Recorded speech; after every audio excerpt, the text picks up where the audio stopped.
What's up, ladies and gentlemen? Omni-sensei here with What If I Was Reborn in Marvel as the Flash?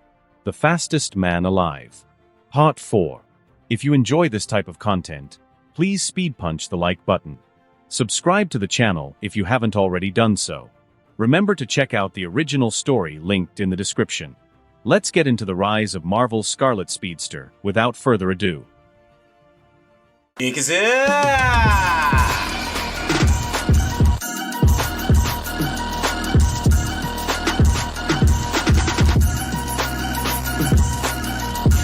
The Fastest Man Alive, July 4, 2010. With Mystique assisting the now crippled Magneto and removing him from the scene of battle, it was time to clean up this mess. Since I wasn't strong enough to move any of the vehicles, I relegated myself to clean up the debris and any of the small miscellaneous things around. But one of the group must have blinked, and the streets were clear, thankfully, because for me, it would have been a few hours of work. Peter did a little squirrel jumping from the sudden disappearance of the mess. I tried hard not to laugh at him, with limited success. Then, with a few words of encouragement, Luke and Peter began to flip the cars back over that Magneto had tossed around. I waved a hand signal to Peter that we both should vanish since I just had Alfred, our Overwatch, send the word to the police, letting them know everything was handled and under control. With a press of a button, Peter vanished while in his Spider-Man suit, which was one of the inventions that couldn't see public release. My utility belt had a retro-reflective hologram tech made for personal use. With a nod to Luke, I also vanished. With a swift change, I reappeared out of the elevators like a concerned boyfriend of Jean's. So you can lift cars now? I softly asked Jean while I rubbed her back. Yes. It was like your memories showed. Don't focus too hard. Just be in the moment and go for it, Jean stated as I gently put my arms around her and held her in a comforting embrace. Yeah, overthinking does a lot more damage than anything else. I will make a call to the professor and see if he can teach you a few things. Also, where is Gwen? I responded to Jean as I watched my security force that Natasha trained deal with the police and firefighters. She went with her family to Jersey to visit her dad's friends. Jean told me. So is that the Luke you have been thinking about? As we walked back into the building. Jean, please don't say it like that.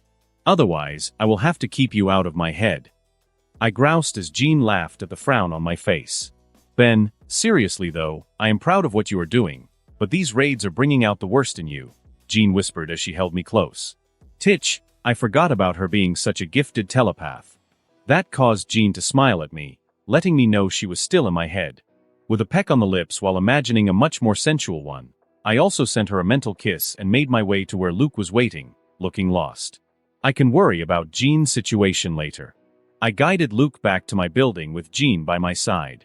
Jean went back to the danger room to test out her new understanding of her abilities, and I placed a reminder with Alfred to make sure the girls went out shopping and get mani-pedi appointment set. There was no point in all this money if I didn't take care of everyone. I showed Luke around some of the usual labs and tech that my company creates and makes while engaging him in small talk. So, you said something about getting me exonerated and getting me legit papers? Luke asked while leaning against the wall of the elevator. I smiled and shrugged at him as we got out on my private floor. Luke raised his eyebrows at Natasha's knife collection that was on full display behind her desk. I could only smile at that because I had a similar reaction when I first saw her collection after learning she was getting Alfred to make some oddly shaped dagger. Natasha's exhibit deftly showed how every knife made was a picture-perfect creation, a work of art. Moving us into my office and around behind my desk and taking a seat, I twirled my pen at high speeds as I brought up what I had planned to show him on a holoprojector. One of the significant advantages of being in my employ is medical care facilities. Everything for you, Luke, is taken care of, from dental to physical, minor aches and pains you might have to major injuries. Full-time tutors for anything you might want to learn, as well as access to all the toys you can get your hands on from my R&D department. I noticed he chuckled at the medical part and shook his head once he came across the suit I had made for him. Luke's supersuit was his signature yellow shirt with a power written on the back. I also recreated the arm gauntlets from the comics but added in my mix, and they could now pop up a massive nanite shield, each within a shell of adamantium. This was paired with a sizable black, bulletproof pair of pants with shin guards built in, just like the arm gauntlets, although I left out the hollow projection feature since these were located on his legs. Though when Luke got to the bottom of the list of things I was offering, he crushed the tablet. The last item on the list was Diamondback, the name of the person that framed Luke in the first place. Luke was staring at me hard, but I spoke up before he even had the chance to ask. When I looked into your case, I came across something, or someone interesting. I told Luke as I started to bring up my discoveries on another projector. Like what? Luke asked, fuming from his seat. You see, nothing was adding up, the evidence was all wrong, and you got convicted far too quickly, even for a state like Georgia. So I dug and got myself a name. I'm pretty sure it's his alias, but he does have a connection to a person named Shades and Cottonmouth who own a certain club in Harlem. Since part of the job is being a hero, smashing up the club that runs drugs is going to bring out the boss man, don't you think? I told Luke as I watched the display of emotion stream across the man's face. Luke was torn, and I knew it. I was the proverbial devil's temptation of which stories were made. I came saying all the right things, and all I wanted was his name on the contract, and his soul was mine. Luke just sat back in his seat, and I knew he already knew who Cottonmouth was. Pop's barbershop was notorious for being Switzerland when the block got too hot, and the gangs were out. It was a strict rule not to shoot up Pop's barbershop. What do you want?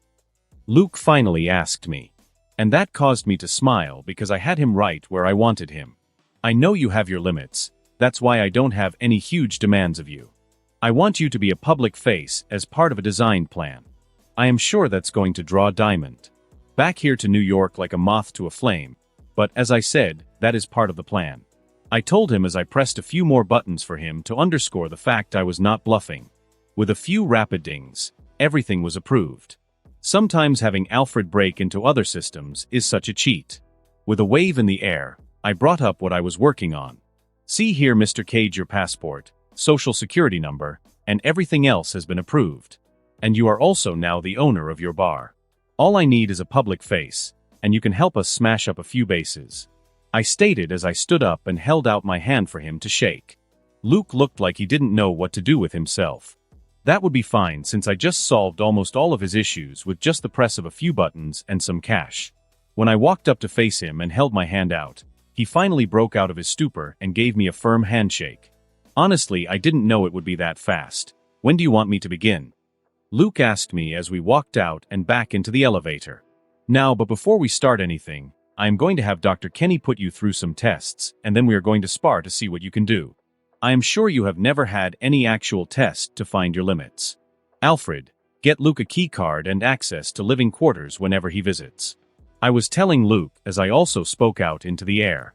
He looked a little confused until Alfred replied with a confirmation. Sometime later, I led Luke to our infirmary where Dr. Kenny took Luke's blood with an adamantium needle and ran tests to evaluate his health and stability. The blood part gave Luke a shock like no other since I was reasonably certain that after he became virtually invincible to reasonable means, he hasn't experienced any pain. And now I also had a DNA sample of someone who has survived the bulletproofing procedure and lived over a prolonged period of time. With that wrapped up in a pretty bow, it was time for the danger room.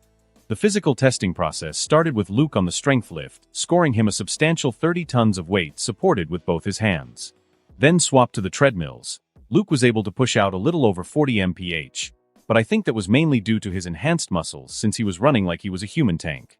Last, but not least, was a friendly spar within the danger room. Luke laughed at that, but when I told him he wasn't going to be fighting me, but the second on the strength ranking, he quickly got more serious. Peter had come in second right after Natasha's #1 spot at about 80 tons solid, but she was a cheater because she was already in her prime and had a perfectly trained body from the beginning. When first Peter showed up after I had buzzed for him to come join us in the danger room, Laura was right along beside him. I couldn't even make a joke out of it, but I did have to step in between Luke and Laura because of the look she was giving him. The encounter felt weird, so I took a closer look and noticed red fading spots that were healing on her neck, weight that was more than just a few red spots. It would seem Peter had been a little busy. With a sigh, I snapped my fingers at everyone to get their attention. Alrighty then. This is going to be a test spar between Peter and Luke. I clapped my hands, bringing up the holo projectors which would keep track of the rounds and boundaries. You want me to fight the kid? Seriously? How is he the second strongest? Luke asked with more than a little disbelief in his voice. Luke, you have to understand, everyone else that hangs around here can tear you apart piecemeal like you're a toy. His girlfriend over there, giving you the death glare, has claws made from the same materials as the needle and tools the doctor used to draw your blood. Also, don't look down on his size. He is packing some real power. I told him, as I said this. Laura flashed her claws at Luke, but Peter was quick to push her hands back down. Hey, why do I have to fight him? Peter asked while holding Laura's hands, so that she didn't pop her claws again. That was interesting, and it would seem he already figured some things out as well. Peter, you are the best person for this fight with your reflexes, because if I paired Luke up with anyone else, it would be overkill for his first time here. I am not looking down on either of you, but everyone else is kinda way overpowered. I told them both as I headed for the control room to give them space for fighting. Then I will fight him, Laura spoke up instantly. And that was what I was worried about. The little deathball that has been trained from birth would make this test a failure for the man. Can't have that. Your training put you way out of his class. Peter won't just KO Luke right off the bat. This allows us to gather more data for Natasha to review and build a training plan later. I replied to the room, staring her down. Laura stared back at me, then snorted after a while, with that as a sign. I gave them time to get changed while I finished the setup for the little test. Luke came back wearing our extra-large gym gear, and so did Peter. Now that I had a better look at them both, I noticed that Peter wasn't that much smaller than Luke. That was interesting. I wasn't aware that his height had increased. Maybe that was due to his constant slouching. Leaving that train of thought, I turned to Laura, who was growling while giving me the continuous stink eye. I was sure that she would have taken a swipe at me if she knew it would connect. I just laughed and gave her a shrug. Alright guys, the rules are simple. This is a spar, not a knockout, so tap out wins. I told them as I hit the button labeled gong to start the match. On the mini holograms were full model renders of both Peter and Luke recording every punch or kick thrown. All sensors were gathering stats such as breathing rates, balance, glucose levels, everything one can think up, and the scanners were keeping track of all of it. Watching the two fight, I saw I was right with my assumption. Luke was giving as good as he got, but he wasn't connecting a lot of hits with Peter's spider sense helping him cheat his way to victory. I was getting a good gauge on Luke's combat skills though, and it would seem he had a high mastery of the standard military combative course after basic, maybe more from the way he was throwing a few strikes and scoring hits.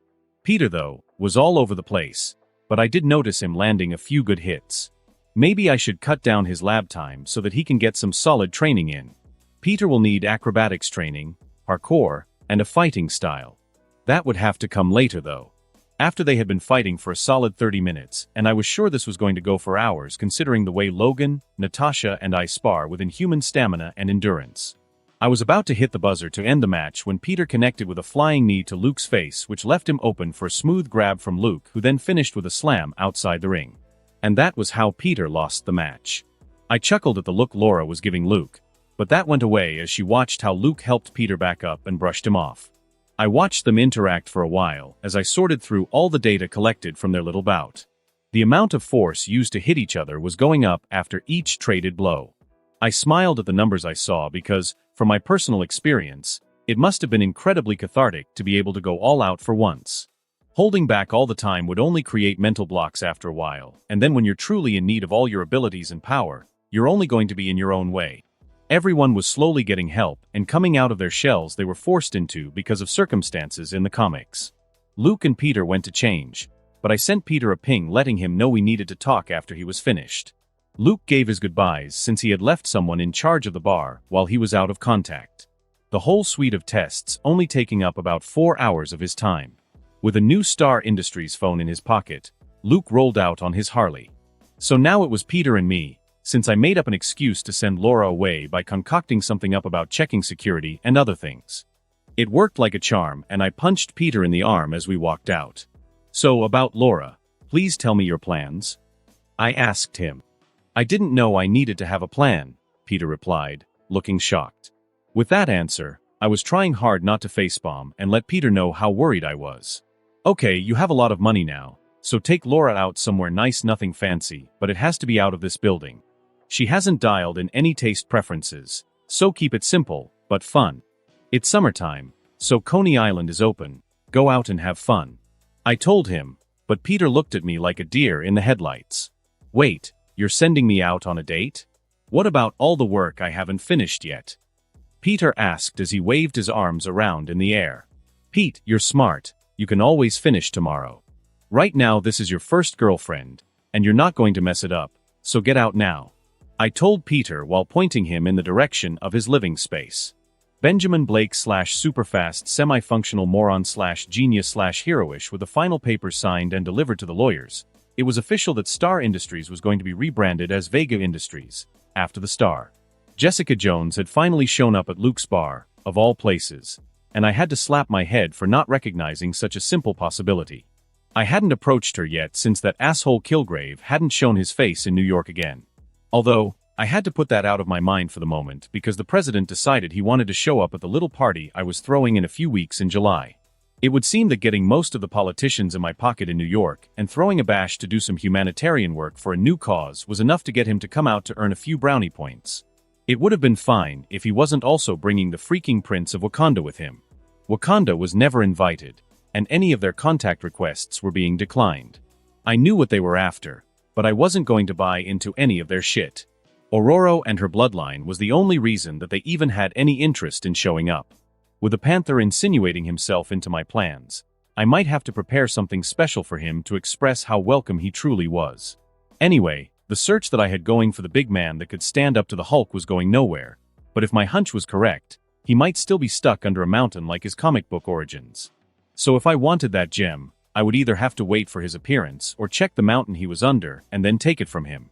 Unfortunately, by taking the gem, I would be condemning the professor's stepbrother to death under the mountain, since I would essentially be taking what's keeping him alive.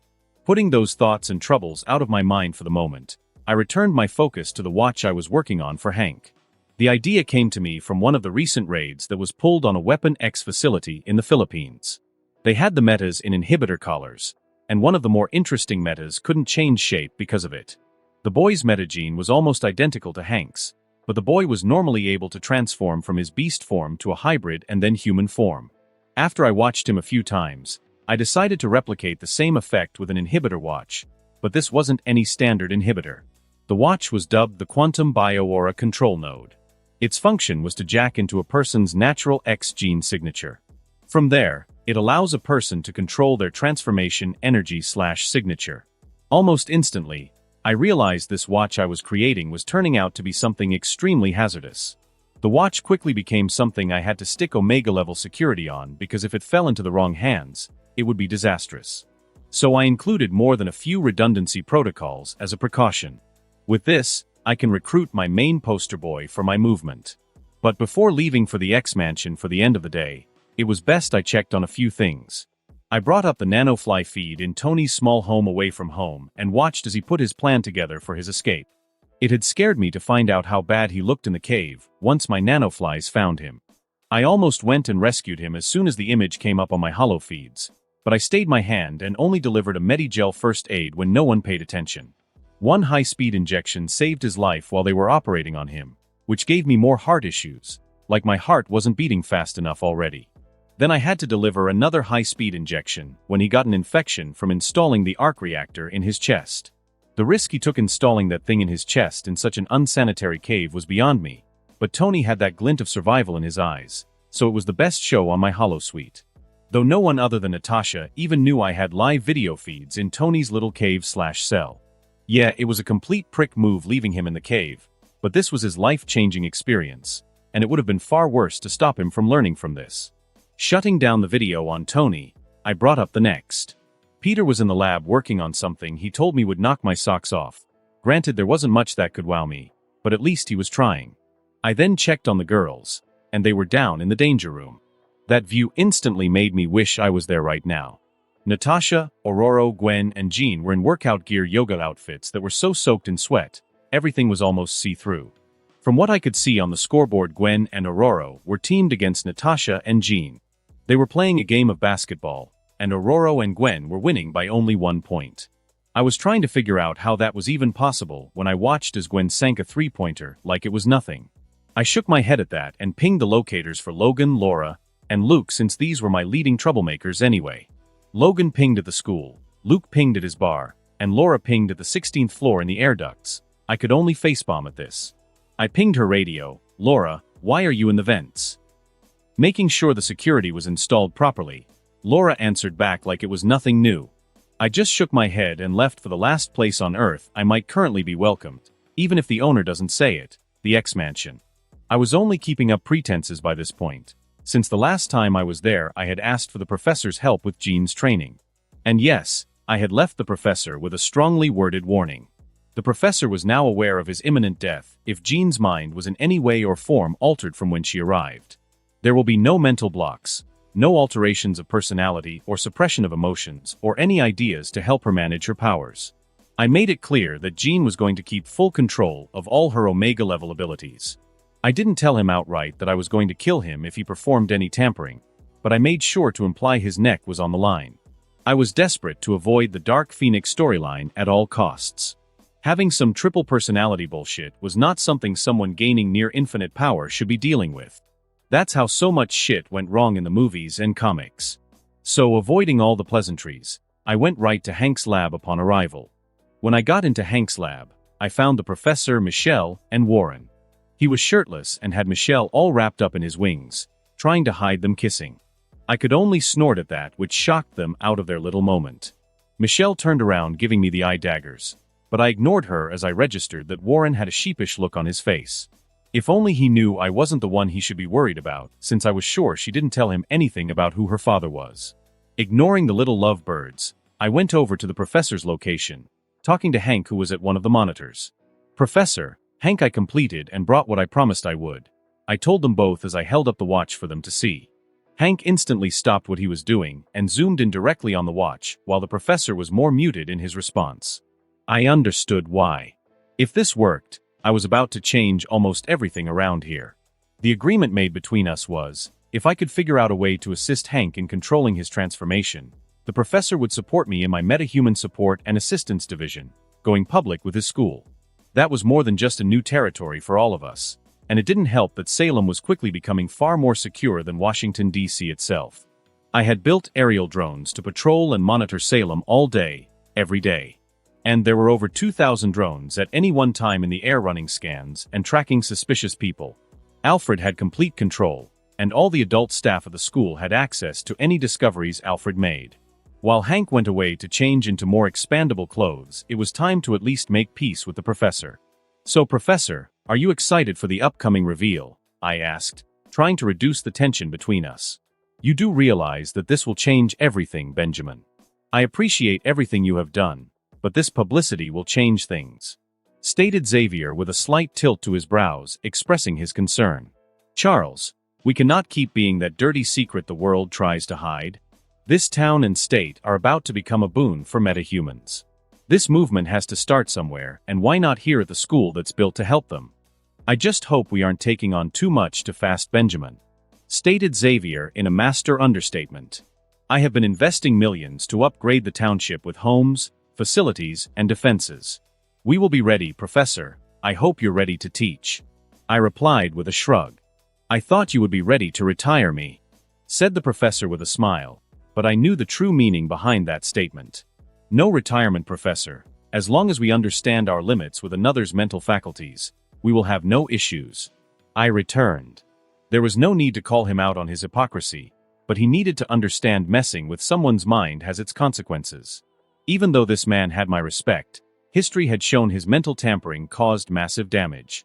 I'm unapologetic for my actions since finding out about some Omega-level meta unleashing all their powers because of the instability from their emotional imbalance due to not having had the necessary experience to effectively deal with raw emotions. It was one of my worst fears. Coming to a tacit understanding with the professor, we answered the buzz when Hank called us into the testing room. Jean Grey, metahuman extraordinaire/dancer/hot redhead. With the game over, Jean had returned to the showers with the rest of the ladies with whom she had played.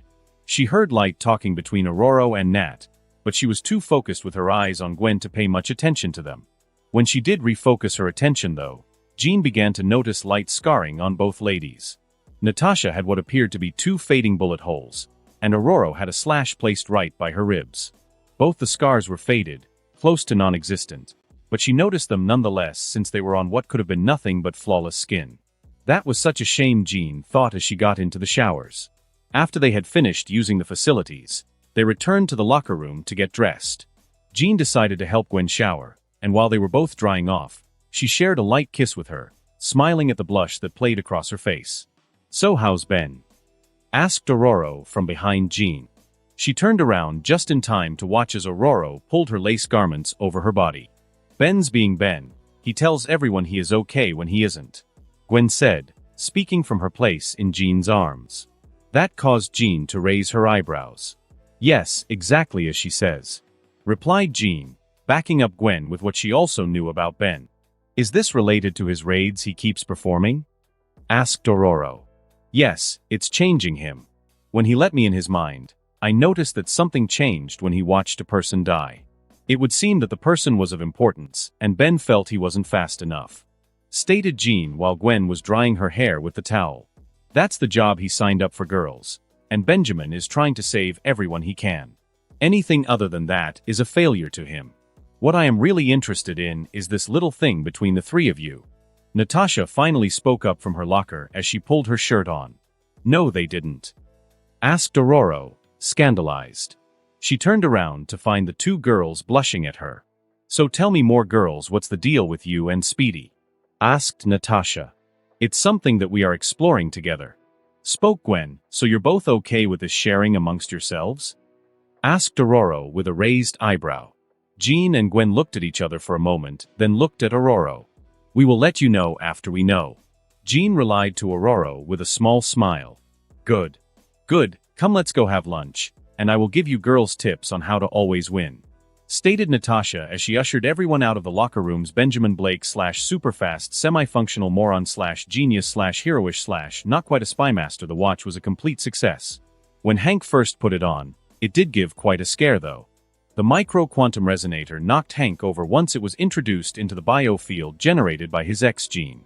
After Hank was able to recover, he went through the small general post-routines, and then it was time for the full test.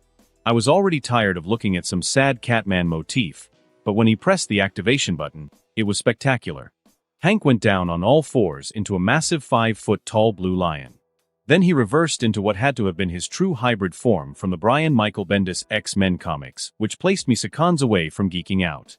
That was the Hank McCoy that I wanted to meet from the beginning, not that lame Catman shit I was greeted with. Then Hank brought his transformation even further and became human again, a very buff and naked version of Kelsey Grammer. I was stunned because I wasn't expecting Kelsey freaking Grammer of all people to be the beast. I never heard it in his voice, but that might also be due to his vocal cords being changed with his transformation. Hank walked around a bit to test his balance, and then once he looked at his hands, Hank froze on the spot. Speaking in a husky voice through shed tears, "I honestly can't tell you the last time I was able to see my actual skin. My transformation happened during my college days, and I have been trying to put the memories out of my mind ever since. Thank you for this, Benjamin." July 4, 2010. Benjamin Blake / superfast semi-functional moron / genius / heroish. I was sitting in my office listening to the governor tell me how the president had outmaneuvered me. Since I was going to do an entirely new humanitarian aid in July, and the president complicated things and made it about America and the American drive for equality and independence. But I could use that to my advantage. This was going to be big, so it is time to play this up to its maximum scale, especially since everyone wanted to stick their hands in. I was going to make sure that no one could bail at the last second. With an assembly a few days ahead of us, I placed massive bribes of money up to play for those on their best behavior. I was going to bring the whole X-School out in force, all 282 kids. From flyers to water wielders, small energy manipulators, to Spiral Sister that looks so much like Poison Ivy you start worrying about antidotes. Yes, the world was going to get a massive surprise today. And the big finish was Warren flying in.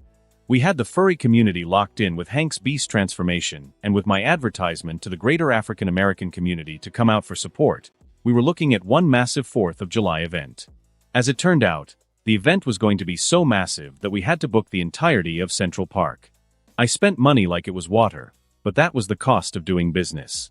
Most, if not all, of the politicians in the city were sucking up to the president in the days leading up to the big event. That was fine by me because they were keeping him busy and out of my hair. Natasha wasn't happy when she found out that the Secret Service was going to usurp her security protocols, but when I gave her the new stealth suit, Mark 2.0, I was instantly forgiven. It was a significant struggle in juggling everyone, but if I could pull this off, the prize was more than just a seat at the big table. Vega Industries would be the end-all be-all when it came to metahuman affairs, and I would be officially moving this reality from that dreaded Marvel cannon blade I felt positioned over my neck. Mystique watched the latest news from the couch with her daughter Anna. Today was the day that the Americans like to act extra boisterous and hold their parades while watching explosions. She had nothing against it since she did enjoy the changing customs with the changing years. Then the ceremonies were interrupted with breaking news. Mystique watched with bated breath as he walked out on stage with the United States President and unveiled his metahuman support and health department to the American people.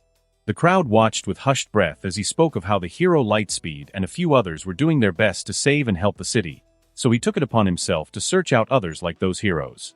Mystique couldn't help but snort at that since Benjamin was the hero and most didn't even know it. Then he introduced Charles's school and all the ones he saved. Then someone walked out and transformed. He changed as she could, but what surprised her was the fact that the person turned out to be Dr. Hank McCoy, and when he was on stage, the crowd went wild with acceptance for him. Then Aurora flew in, then a kid with wings followed her. This was the moment that Mystique realized she was indeed on the wrong side. Benjamin not only got Charles to go public with his school, but he had indeed orchestrated the general acceptance and declaration with the president by his side. They had somehow figured out how to control Hank's mutation, allowing him to gain full control. Mystique gave her daughter a look. It had been a few years since she was last able to provide Anna with skin-to-skin contact. Anything other than fabric between them had always led to disastrous results. If they can help Hank control his uncontrollable ability, then they must have a way to assist Anna. "Anna, pack your things, we are going on a trip," Mystique told her daughter as she went to pack herself. Charles would always have a place in his school for her because of their past, but she hoped that Benjamin had a seat at his side for the revolution she knew he was bringing. The fastest man alive threatening stance Benjamin Blake / superfast semi-functional moron / genius / heroish / not quite a spymaster. Everything in Central Park went off without a hitch. I had invited every community I could think of and had Alfred track all those nasty hate groups and either slowed them down and even outright got rid of a few. There will be no hate or protesting on such a big day. I was super excited that I was even able to pull this off. A masterstroke of good advice from Natasha at the end was what made it all work. Then today, I spent a few million and had all the major marketing companies tied in.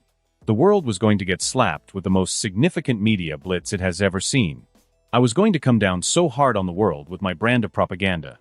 The name Metahuman will be coined by the end of July 5, 2010. With just a whisper in my ear from Natasha, I had Alfred make an encrypted phone call to the president's private phone and offered up $1 billion in funds for his next campaign. Granted, President Ellis just got into office, but shoring up some political clout now would be a good idea right when I wanted his backing.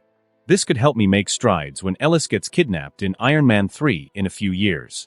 Frankly, I was just trying to cover as much ground as I could before all the fallout. The fireworks were lively in the air and everyone was partying. I noticed the kids and adults from Xavier's school were having a blast. The ladies of the furry club were surrounding Hank since I invited them on his behalf. Michelle had Warren giving flights to the smaller kids, but I did notice Fury standing under a tree with the look of death on his face. Laura and Peter were over hanging out with Gwen and Jean. I looked and found Natasha with the Octavius couple, although Rosalind was fussing over her at the moment. That placed a smile on my face. I was happy to see Natasha had won even after all the crazy mess she had suffered. I turned around, and the professor was talking to some lady. I guess it was time to do something about fixing his legs. When I turned around to look for the rest of my crew, I spotted Luke, who was laughing with Pops and another older gentleman. Hanging on his arm was Jessica Jones. That made me happy. They got together a lot sooner than I thought, but what had a frown on my face was a certain prince. I was enjoying some quiet time with Aurora when I kept feeling a piercing stare in my direction. At first I was trying to ignore it and enjoy the festivities, but it persisted. Eventually I had to search it out. Aurora must have noticed my unease because she stared me down next. "What is the situation that I should be aware of?" asked Aurora from the picnic table where we were seated. The question alone gave me time to think about how I would like to tell her about my knowledge and discoveries. With my mind made up, I just gave her the salient points of the matter. That gentleman over there is the prince to the nation of Wakanda. It's one of the most advanced nations on the planet. He is most likely here for you and your bloodline connection to Bast. I told her straight up. "And how do you know all this?" asked Aurora skeptically with her eyebrows raised at me. "Research, my dear.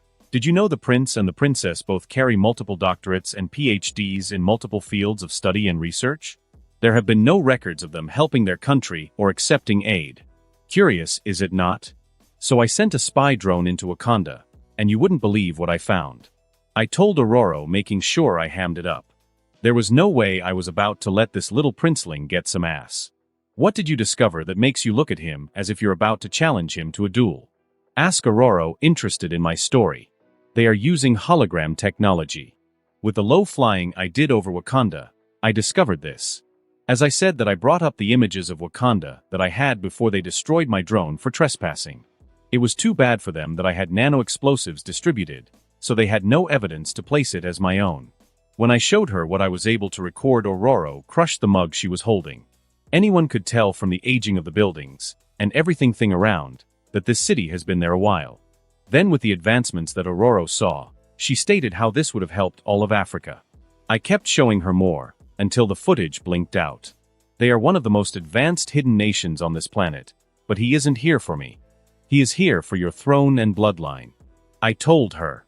Aurora gave me a withering look, so I held up my hands. What do you know about my throne and bloodline that I do not? Aurora asked with all joviality gone. Well, from what you told Xavier and from what I was able to look up, you're the daughter to the late Princess of Kenya. Which puts you in line for the throne, which I also know you have turned down. He is a prince that needs a princess. You see the lady on his arm? That's the one he loves. Her name is Nakia, but she isn't Dora Milaje. The situation is a bit complicated, you see. His father won't permit to marry her as his first wife. But what if he was to bring home the last descendant of the shaman tribe's pureblood? I asked her as I brought up all the info I had gathered on my holo tablet. What is Dora Milaje, and what does that have to do with me? Why do you consider me the last descendant to the shaman tribe? Aurora asked, and she was entirely focused now. Doras are women trained from birth to be the concubines and wives to the heir of the throne. They are warrior women, raised just for the prince to pick from unless he has a royal bloodline to marry. Now the shaman tribe became important because, when I did some traces to see where the trail leads, it went straight to Wakanda. Your mother was the Princess of Kenya, and your father was the last male of the shaman tribe of Wakanda. That's why he came here, to try and woo you. All he has to do is get you in bed and with child, and the bloodline is returned to Wakanda, and he is free to marry his little concubine with no issues since, well, he is king after all. I told Aurora. Then suddenly the wind gusted and she took off into the air. Yeah, she was upset all right, but it was best she wasn't here for him to have an opportunity to get his claws into her. I would have to fix that later, but for now, this won't become some comic book bullshit. Was that necessary? Asked Natasha from over my shoulder. I knew she had invisibly arrived a while ago. She made her way over to me as soon as I started to eye the princeling. She will be mad at me for a while, won't she? I asked Natasha as I turned to her. Aurora will investigate once she calms down. Now, let's go kick them out. Natasha told me with a smile, and I could only sigh at that. Over my comms, I called Big Man Luke. Natasha walked slightly behind me in my shadow. That subtle move made me very aware of how serious she was taking this, even if I only planned for small talk. Natasha had plans for going for the kill if the negotiations failed. She stood at 5 feet 7 inches, and with my 6 feet 3 inches, Natasha was easily enveloped by my shadow. Granted, she could already turn invisible, but it was okay if certain habits were kept. Luke, we have incoming trouble, come back me up. I spoke into my comms, getting his attention from where he was at the grill with Logan and Jessica. I watched as he told Jessica something, and then walked in our direction. People parted for him like the sea. It does help that he was such a massive dude. When Luke got to where I was located, he laughed, and so did Natasha, as if I would need backup. We walked together as a 3-person team over to the Wakanda delegates. Instantly they became alert, although they were playing it off due to the surroundings. I could see Okoye reach for her bracelet. To my eyes, it almost looked ordinary, but that changed when I changed the spectrum I was viewing. Okoye's wrist and a few things that looked like everyday trinkets were absorbing kinetic energy. This was also something the little princeling and his entourage with whom he was walking around were doing. That was the first time I was able to lay my eyes on vibranium, and it was extremely hard for me to keep my impulses locked down. I wanted to rob it all, but I would wait until I was able to get my hands on Klau's stash. The The princeling and his little group got up and met us a little out of the way, giving us some separation from everyone else. "Good afternoon, Mr. Blake. This is a great thing you're doing," spoke Chala first. "Good afternoon yourself, Panther," I replied with a smile. I was about to cut through all the bullshit and get to the heart of the matter.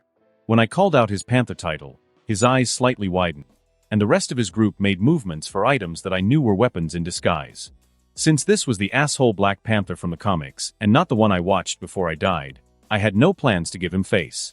"Sorry, I don't know what you're talking about, but you can call me Chala," stated the prince as he held out his hand for me to shake. "Oh, don't be like that, Panther. I know why you're here." When I told him, then the look on Chala's face instantly changed. "And what do you know?"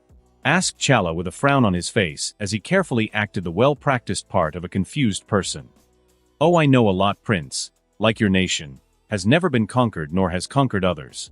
That your nation fought amongst yourselves until you discovered vibranium. I know that your nation stood and watched as everyone around you was shipped off to be slaves across the ocean. I also know how your nation likes to hide behind that hologram of yours." I spoke as my anger started to get the best of me. Luke placed his hands on my shoulder, and when I turned around to look at him, he just shook his head. Yeah, this wasn't the place to break a prince. Natasha, though, was facing the group at the ready for any sudden moves. Prince Chala's face changed from pride to a frown. I had just dropped the secret about them in the open. His guards tightened their grip on the items they were holding, but I knew they weren't going to do much without the prince's say-so. If you haven't noticed, we only export textiles and minor things to the world.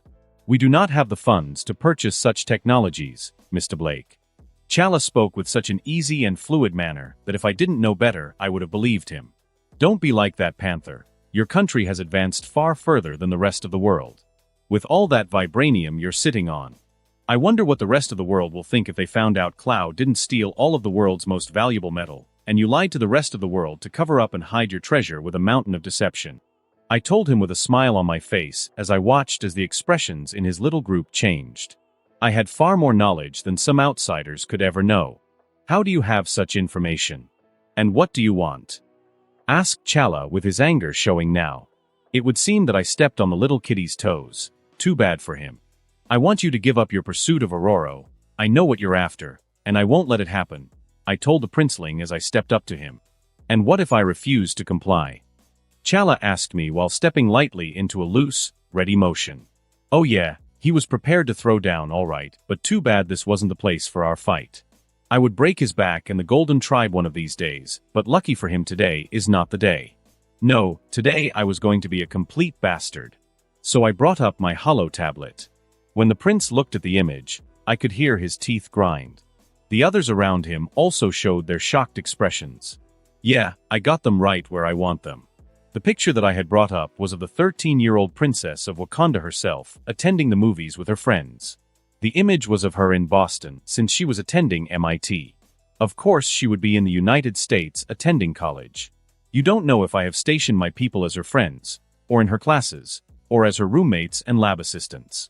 The food she eats on campus may be prepared or served by my people, or how many of my people are in the clubs to which she was able to get the last spot to join. Stay away, or I burn it all. I told the prince as he looked at me with such a death glare, I thought he was going to attack with everyone watching. You understand that this isn't the end? Chala asked in a near growl as he tried to hold his anger. Yes, I am sure this isn't over. Keep your distance, and I shall keep mine. Aurora is off limits for your plans. I told the prince as I turned around and walked away from him. Too bad I can't keep my word because I plan to pull a Bane and break his back and take the throne. Such an advanced nation should not have such ancient traditions as the right of challenge. You're not going to kill his sister, right? Asked Luke from next to Natasha. She already knew what I was truly capable of doing to complete a goal. That's not something I can tell a man like Luke. He was just like Peter, a good man no matter what the situation. Too bad I could never be like them though. No, Luke, I will not be killing the princess. It's a solid bluff that he bought, I replied with a shrug. What about all that you said about them allowing slavery to happen? Luke asked with what I thought slight trepidation. Luke, you would be amazed at what they have done to keep their little secret safe, I told the big man. That's. How could they allow such a thing to happen? Luke asked as he turned around to go back and confront the prince and his entourage. Luke, leave it alone. This will solve itself with time. You have been to my labs. You see the advancement I am bringing to the world. Let this go and enjoy the party, I told Luke as I grabbed his bicep and then pushed him in the direction of Jessica and the grill. When Luke walked away, Natasha walked up to lean on my shoulder. Now that you have had your alpha male ego trip, I brought you an early birthday gift, she stated, handing me a wooden box. I had been so wrapped up in everything I forgot my birthday was fast approaching, but I was pretty sure there wasn't much you could get a soon-to-be a 17-year-old billionaire that he couldn't get himself. When I opened the box, there were 4 vials sitting side by side. 2 were blue and another 2 were red. Natasha had gotten me the Holy Grail. I was so stunned beyond belief. I had been trying to piece together the information I had on the PYM particles. The notes I had stolen gave me some ideas, but this was the final product. I have wanted for so long, I didn't even know how to respond with my thanks. Natasha used her handkerchief to wipe my mouth, then closed it. Shit, she caught me drooling over the most awesome goodies around. The first thought I had was to run back to the lab so that I could recreate this miracle in a bottle. Natasha, how? I asked, stunned. You were off doing your crazy scientist thing while planning world domination, so I nabbed it after Alfred notified me when Hank left for some trip, Natasha replied with a shrug, but she wasn't about to get away with that. With a boisterous roar, I wrapped Natasha up in a hug and carried her and my prize back to enjoy the party. I could always science the shit out of these goodies later. Peter Parker, supreme nerd extraordinaire / giddy boyfriend Peter, didn't know what to do with himself, since things have been going amazingly well for him recently. He gained powers in the midst of losing his chance at an internship at Oscorp. But that was replaced with being the chief scientist of his division at one of the hottest companies in the world right now. Then Laura was introduced into his life, and man, Laura was just wow. She was wow, all right. Peter didn't know where to begin with describing Laura. She was strong, soft, stubborn, and so freaking cute all at once. Then there was her dad. That man's muscles had muscles, and the only thing he knew was growl and death glare. That wasn't going to deter Peter though, not one bit. He had hoped that he could make peace with the grumpy old man, as Ben calls him, but that would have to wait. Peter was currently in a very intense game of tag with everyone from the Xavier School, and Laura was it, and her sights were clearly set on him. Laura was chasing him down between people, between tables, but that was what he wanted. They were fast approaching the tree line, and Peter had a surprise for her. With a swift hop, Peter took to the trees. He knew Laura had enhanced sense, so he had a scent nullifier within the tree he was aiming for. With that on his person, Peter left small clues on his way to a small clearing that Peter had defenses marked to keep people away. Laura came dashing out of the trees looking for him while he just stood on the blanket waiting for her. She took one look at what him and his mini picnic set up, nodded, and sat down. She was so cute. Peter noticed a slight shading of red on her cheeks, even though she did appear tough on the outside. Peter sat down beside her and wrapped his arms around her waist. What about the game and the rest of the party? Laura asked as she leaned back into his chest. They will be fine without us for a while, Peter replied as he laid back with Laura on his chest. Laura slowly crawled up to look down into Peter's eyes. I believe we should continue to check our compatibility. We might have fallen out of sync since we have not kissed in a few hours, stated Laura as she leaned in to kiss Peter on his lips. His hands coming up, Peter held Laura close, savoring her, trying to ingrain her into his memories. Yeah, that big-headed Benjamin was right. Find a beautiful, secure location and enjoy the moment. Natasha, the Black Widow / ex-assassin Natasha, made her way back to the table where Rosaline was seated after she left Ben to geek out with his early birthday gift. Hopefully Jean and Gwen could keep him out of trouble for a while. She had seen the look he gave that Prince Chala. Ben would keep his word, but at the first opportunity that he felt the prince was showing weakness, he would strike like thunder no matter the cost. Tapping a few buttons on her hollow tablet, Natasha made some notes for measures against the Wakandans. With that out of the way, she went back to enjoying a lovely 4th of July picnic with the Octavius couple. Natasha dear, he isn't overworking you, is he? Asked Rosie, Otto's wife, as Natasha sat down next to her. I met a prince, believe it or not, and my charms didn't move him, replied Natasha smoothly as her wrist computer did quick scans of all the food on the table. Well, that's too bad for him. You're a fine catch. That's his loss. If you want, I know a doctor who is a very accomplished MD, stated Otto from his seat, waving away the comment about the prince. Otto, leave the dear alone. She will like who she likes, and that's that. I remembered it took you a whole semester to finally ask me out. Then you flubbed it and came back with poetry. Smiled Rosie as she swatted Otto on the arm. I am just trying to help her, dear, Otto answered sheepishly. That brought a smile to Natasha's face as she remembered when Ben had offered her a family. She knew it was just a sales pitch to the lonely girl inside her.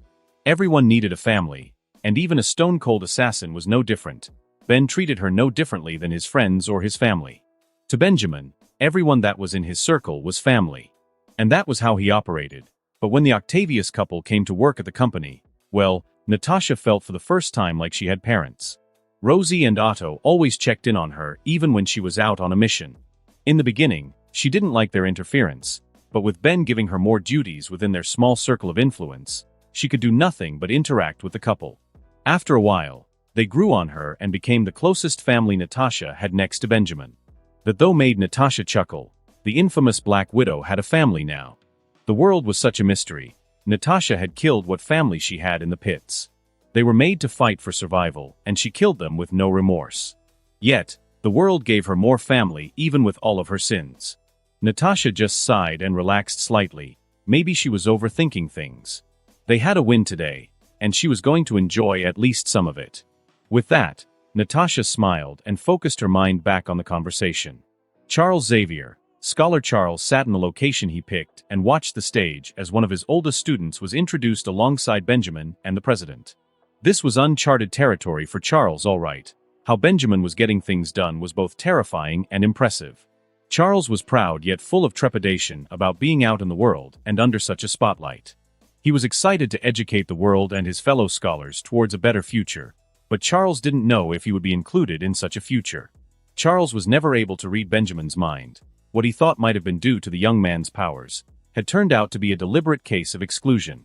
Charles breezed through the president's mind slightly and could only sigh. Benjamin had offered up over $1 billion in campaign funding through means untraceable. Charles felt Benjamin was both a gifted young man and one extremely terrifying foe. He watched as Benjamin wrangled the public opinion to side with them while he blackmailed or came down with an iron hand with others, doing things as he pleased. Charles wished he could do something, but with mental inhibitors in most of Benjamin's company. There was nothing to do as he watched him lead the charge. He was fortunate the young man didn't view him as an enemy, but Charles shivered at the thought of the conversation past. There was no need for Benjamin to tell him outright, but Xavier felt the intent to kill in that warning. Charles's only hope was that Jean would be able to prevent that from happening. Charles sighed and placed those thoughts outside his mind. Today was a day of triumph. All around the United States and various parts of the world, metas searched for a phone.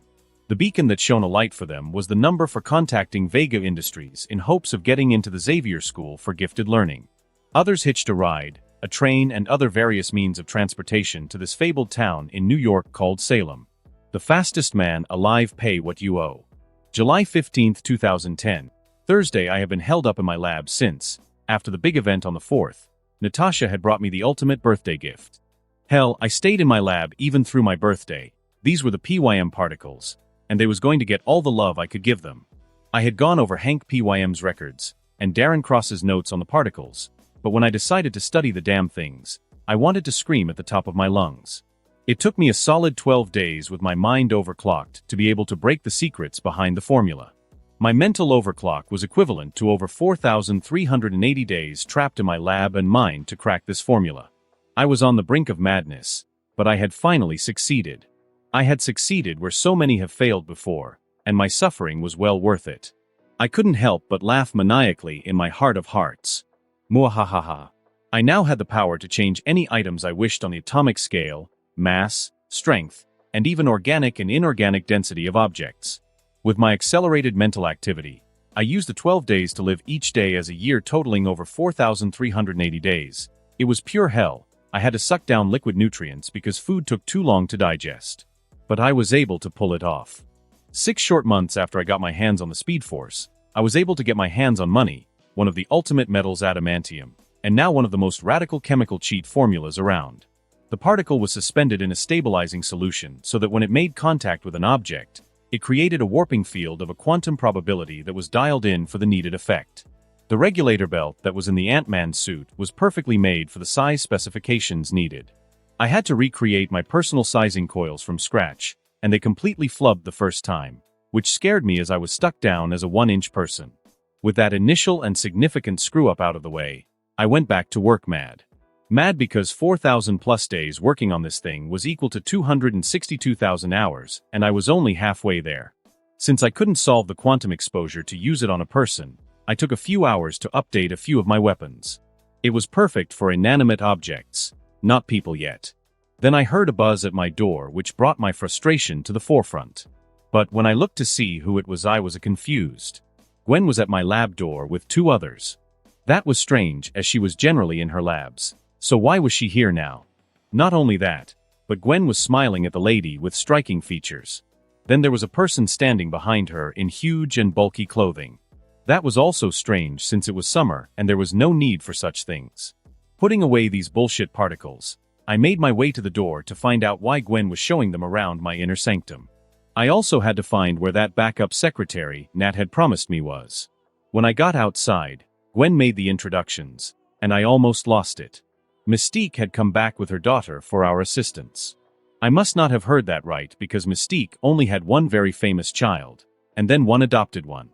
Though from the facial features, they were sporting the same jawline, the same nose, and a few mannerisms which made me think that this was her actual biological daughter. Although, I was quickly starting to think the girl was rogue because of the name Anna, the baggy clothes, and that one white streak in her hair. What also had me confused was the lady that Gwen kept saying was Mississippi. Darkholme, or better known as Mystique, looked remarkably like Charlize Theron, and I was wondering why she was in disguise in the building. Okay, before anything, why are you still in disguise? I asked Mystique as I looked from her to her daughter that she brought along. I thought you couldn't be seen with a known terrorist? Mystique asked with a smile as she looked Gwen up and down for a moment. Gwen smiled back at her, but said nothing. Gwen then reached out for Anna, but she yelped and took a step back. You can't touch me, everyone who touches me dies, stated Anna with evident sadness in her voice. I could only rub my forehead at this whole thing. What does she mean, Ben? How is that even possible? Gwen asked with a gleam in her eyes. I knew that look, and it would not do anyone favors to allow Gwen to go all mad doctor on her. All right, people into my labs, mind the mess, I told everyone as I opened my door wider and stepped out of the way for them to walk inside. With everyone inside my lab, I brought up a holoscreen to locate my lost lamb of a secretary. Natasha was off somewhere across the globe with Barton, and that could only mean Fury asked for her aid in something. The backup for Natasha was downstairs talking to security about some picketing going on out front. Alfred, how long has that protest been going on? I asked out to the air, letting the frustration show how I felt about that mess. Now I was getting angry because someone should have told me about that or at least buzzed me. What did you expect? You have outed all metahumankind over the 4th, and this is people's reaction to something different from themselves. Mystique stated with some heat to her words. Too bad for them, we live in a civilized society, and there are laws in the way to prevent stupidity. I replied to Mystique as I brought up the number to Jerry Hogarth, my lawyer. Yes, Mr. Blake, Hogarth speaking. How may I help you today? Jerry asked. I smiled at that because I had one of the best sharks in Marvel and had them on retainer for millions. Now I was about to spend even more to ruin stupid people's lives happily, and I didn't even care. All right, Jerry, we have some morons out front of my building, and I want them removed ASAP. I am pretty sure I own the whole block except the streets when I purchased these buildings. When I said that Alfred brought up the contracts, I nodded as I was sure that the sidewalks were included within the deeds and leases.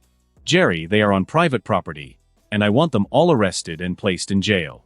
New York has an anti-intimidation act on the law books, and I would like you to use that to bring down the full weight and hammer on these fools. Oh, let's have them prosecuted for a maximum of 10 million as stated by the courts, then have them classified as a hate group. Thanks for your hard work, Jerry, I said, and with that, I hung up and turned around to Mystique. That's how you get rid of such annoying flies. Alfred, I know you have traced all the faces. Let's have their asset all accidentally frozen or scrambled, thanks bud. With that, I was back to my work table that Gwen was sitting on. Gwen raised her eyebrow at me, but I just shrugged at her. You're going to ruin all those lives just like that? Why, Benjamin? Gwen asked with concern in her voice. That's the price of being intolerant, Gwen, I said as I began to look for the tools I might need to fix this rogue situation. As I was making myself busy, they watched the video feed of the security team detaining everyone. Gwen was frowning at what was happening outside, but I wasn't. While that was going down, I began to cut video footage of them yelling and cursing. That was going to be some good ammunition to be used against them later. There was no way I was going to let these hate groups survive in my reality. If they thought I was going to allow them free rein, then they have a rude awakening coming. When they try anything else in their lives, they will find out precisely how savage my retaliation was. So Anna, would you like to tell me more about your powers? I asked as I brushed aside the hollow screen I was working on for a new blank screen to take notes on. Any mutant I touch, I gain their powers while they get knocked out, and any normal person I touch dies, Anna stated sadly. What were you doing when that happened? I asked as I wrote more notes down with Gwen adding in her observations. What does that matter? Anna asked, letting slip her southern accent. That caused Mystique to smile at the flustered girl. She was kissing some boy. He was in a coma for a while, but he recovered. Mystique started with a smile while looking at Anna. Tongue. I prompted, excuse me. Well, I have to know because if it is tongue, then that's a whole different slew of tests I would have to run to solve this little dilemma. I spoke up looking at them both, but at the more embarrassed Anna. Yes, Anna answered in a whisper. Sorry I couldn't hear that. I asked back, trying not to smile. Yes, it was tongue. Anna yelled out as she huffed at me. Oh, that's kinky, I chuckled out as I took down notes. Gwen smacked me on the shoulder as she hopped off the table. All right, Anna, just hop up and sit right here, said Gwen as she patted the location she just got up from. We all watched as Anna got onto the table, but kept her bulky jacket on. Mystique just laughed at that. Anna, you're going to have to take off that jacket if they are going to be able to help, said Mystique as she sauntered over in that slow sensual walk of hers. It was a task to keep my eyes up top and not to look at that perfect peach. Although I was trying not to look, Gwen definitely appreciated the view as Mystique leaned over as she helped Anna remove all the bulky clothing. I already had a few thoughts and ideas about her power and a way to solve the problem, but it still helped to ask a few questions to make sure everything is as I remembered it. Gwen, you have your mad doctor set on you, right? I asked Gwen as I started to bring up scanners and recordings. Don't call my Togo kit a mad doctor set. Gwen pouted at me as she took out her small medical kit from her lab robes. I could only shrug at that as I held my hands out for her, but Gwen only raised a brow at me. Draw some blood, we need to do this test if I want to shut down an avenue of testing, I told Gwen, but it seems my actions sparked curiosity in Mystique. Why is she drawing your blood if you're supposed to be helping Anna? Asked Mystique as she raised an eyebrow at me. This will answer a few things for us. It will allow us to know if Anna conducts her power through fluids or skin-to-skin contact. My blood is also extremely packed with my powers, unlike normal metas, I stated as I motioned for Gwen to place a droplet on Anna's exposed skin. We all watched with bated breath as nothing happened. I marked out a few notes and wrote down some others. I was positive now that Anna's power of absorption was tied into her epidermis, but I would need more information. Anna, when you absorb a person, what do you feel and/or experience? I asked as I was eliminating different plans and devices that might work. It's like this rush I can't help but get sucked into. Then I have all their memories and skills. Not everyone recovers from the experience. Anna started with a frown, but I had already figured it out. Memories, you say? Then that would have to deal with the brain, which means you're doing a reverse bioelectric absorption. That's why you're gaining memories. I spoke up, but then Gwen cut in to finish what I was getting at. Oh, that's neat. Her powers are tied into the epidermis layer of skin following the nerve pathways to the brain. There is nothing on the human body as unique as the skin. It is considered one of the largest and most important organs of the integumentary system, after all. Gwen stated as she nodded her head with my hypothesis. Okay, that's nice to know, but how do we fix this?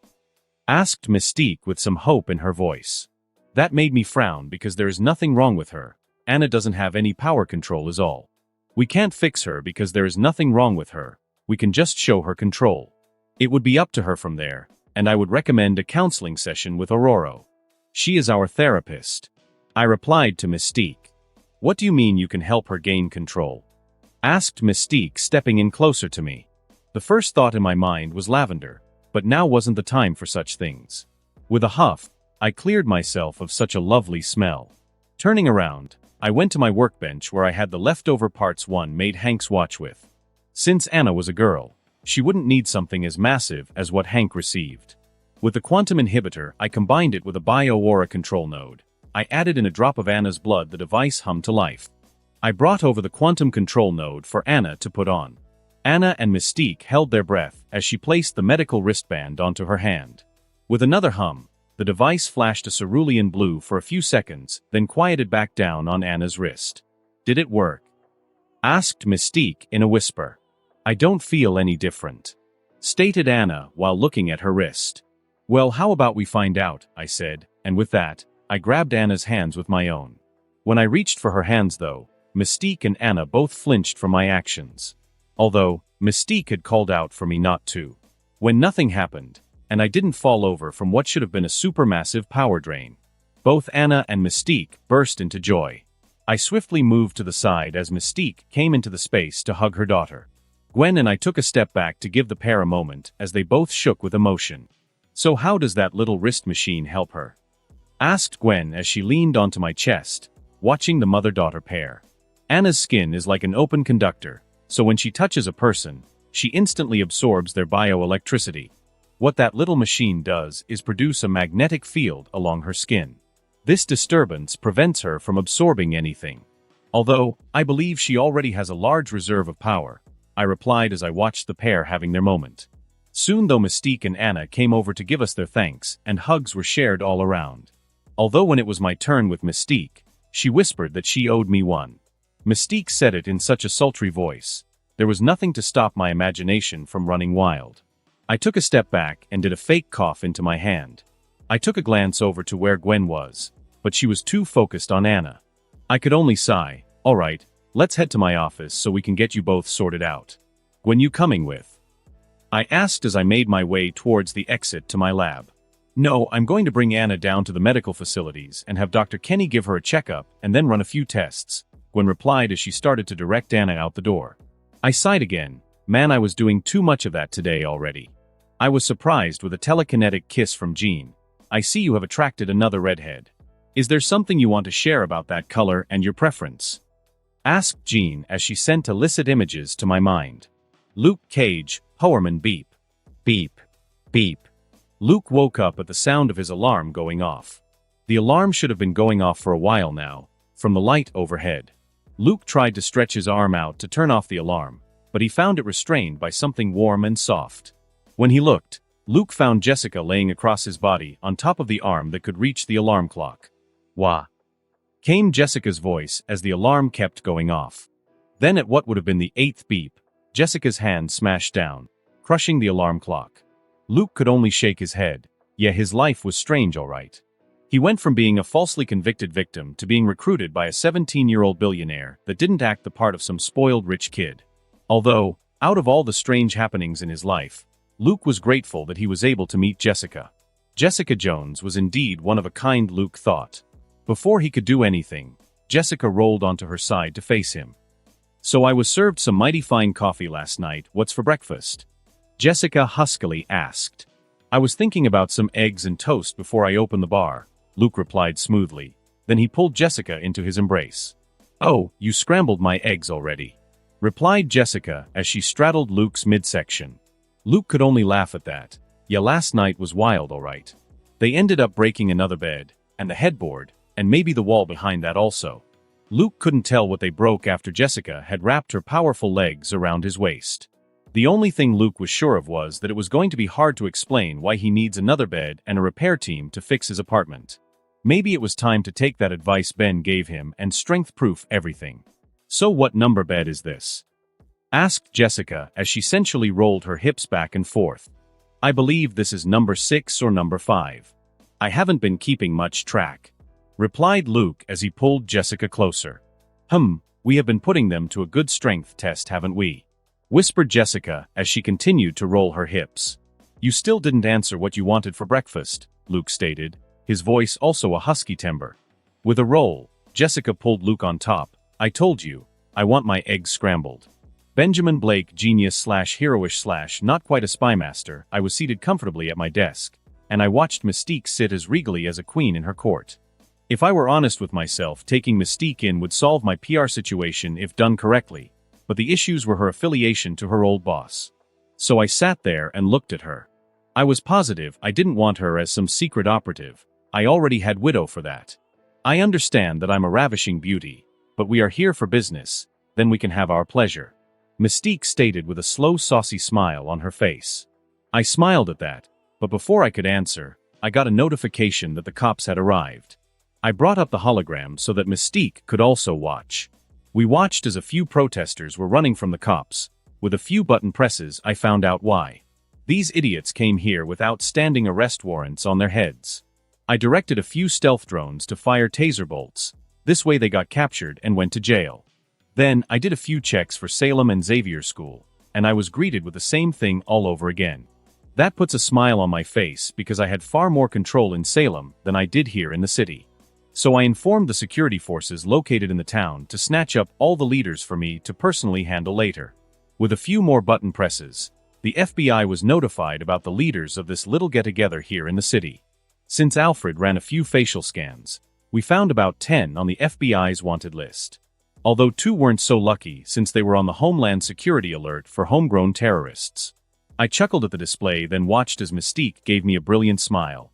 So you give me a show, but where's my dinner and offer of coffee afterwards? Mystique asked as she eyed me behind my desk. I could only shrug as I replied, you're a fascinating case, you know that. You brought your daughter here as if you already knew we would be able to help. Then you sit here and flirt with me as both of my ladies are a few floors beneath us. Let us be straight up.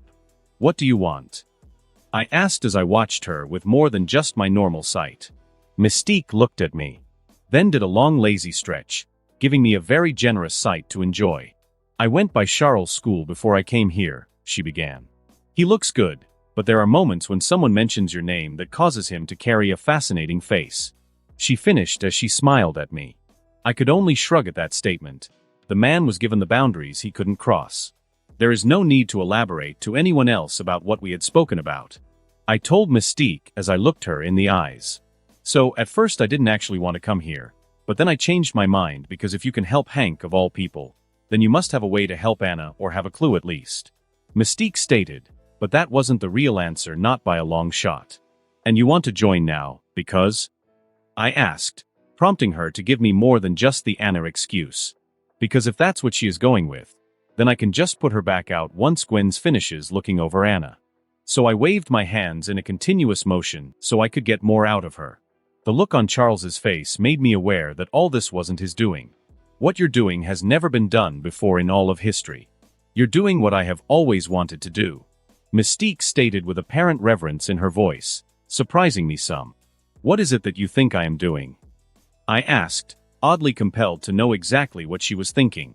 You're bringing revolution, and I would like to be a part of it, replied a now serious Mystique. And what about that terrorist status of yours and your friends? I asked, leaning back while stapling my fingers together under my chin in a thinking pose while I waited for her answer. I looked up that secretary of yours. The Black Widow, one of the world's most notorious assassins, works for you, so I want the same deal she received. Mystique stated with dignity. I could only raise an eyebrow at that statement. You do know that will cost you, right? I asked as I mulled over getting another favor out of Fury. Maybe I could bribe him with some of the weapons I have in my black sights. That is fine. I will pay the cost of doing business. Magneto was a partner, but he has gotten bitter since his last defeat at your hands. So that bit of business has come to its conclusion. Mystique replied, coolly from her seat. Alfred, please place a secure call to Fury.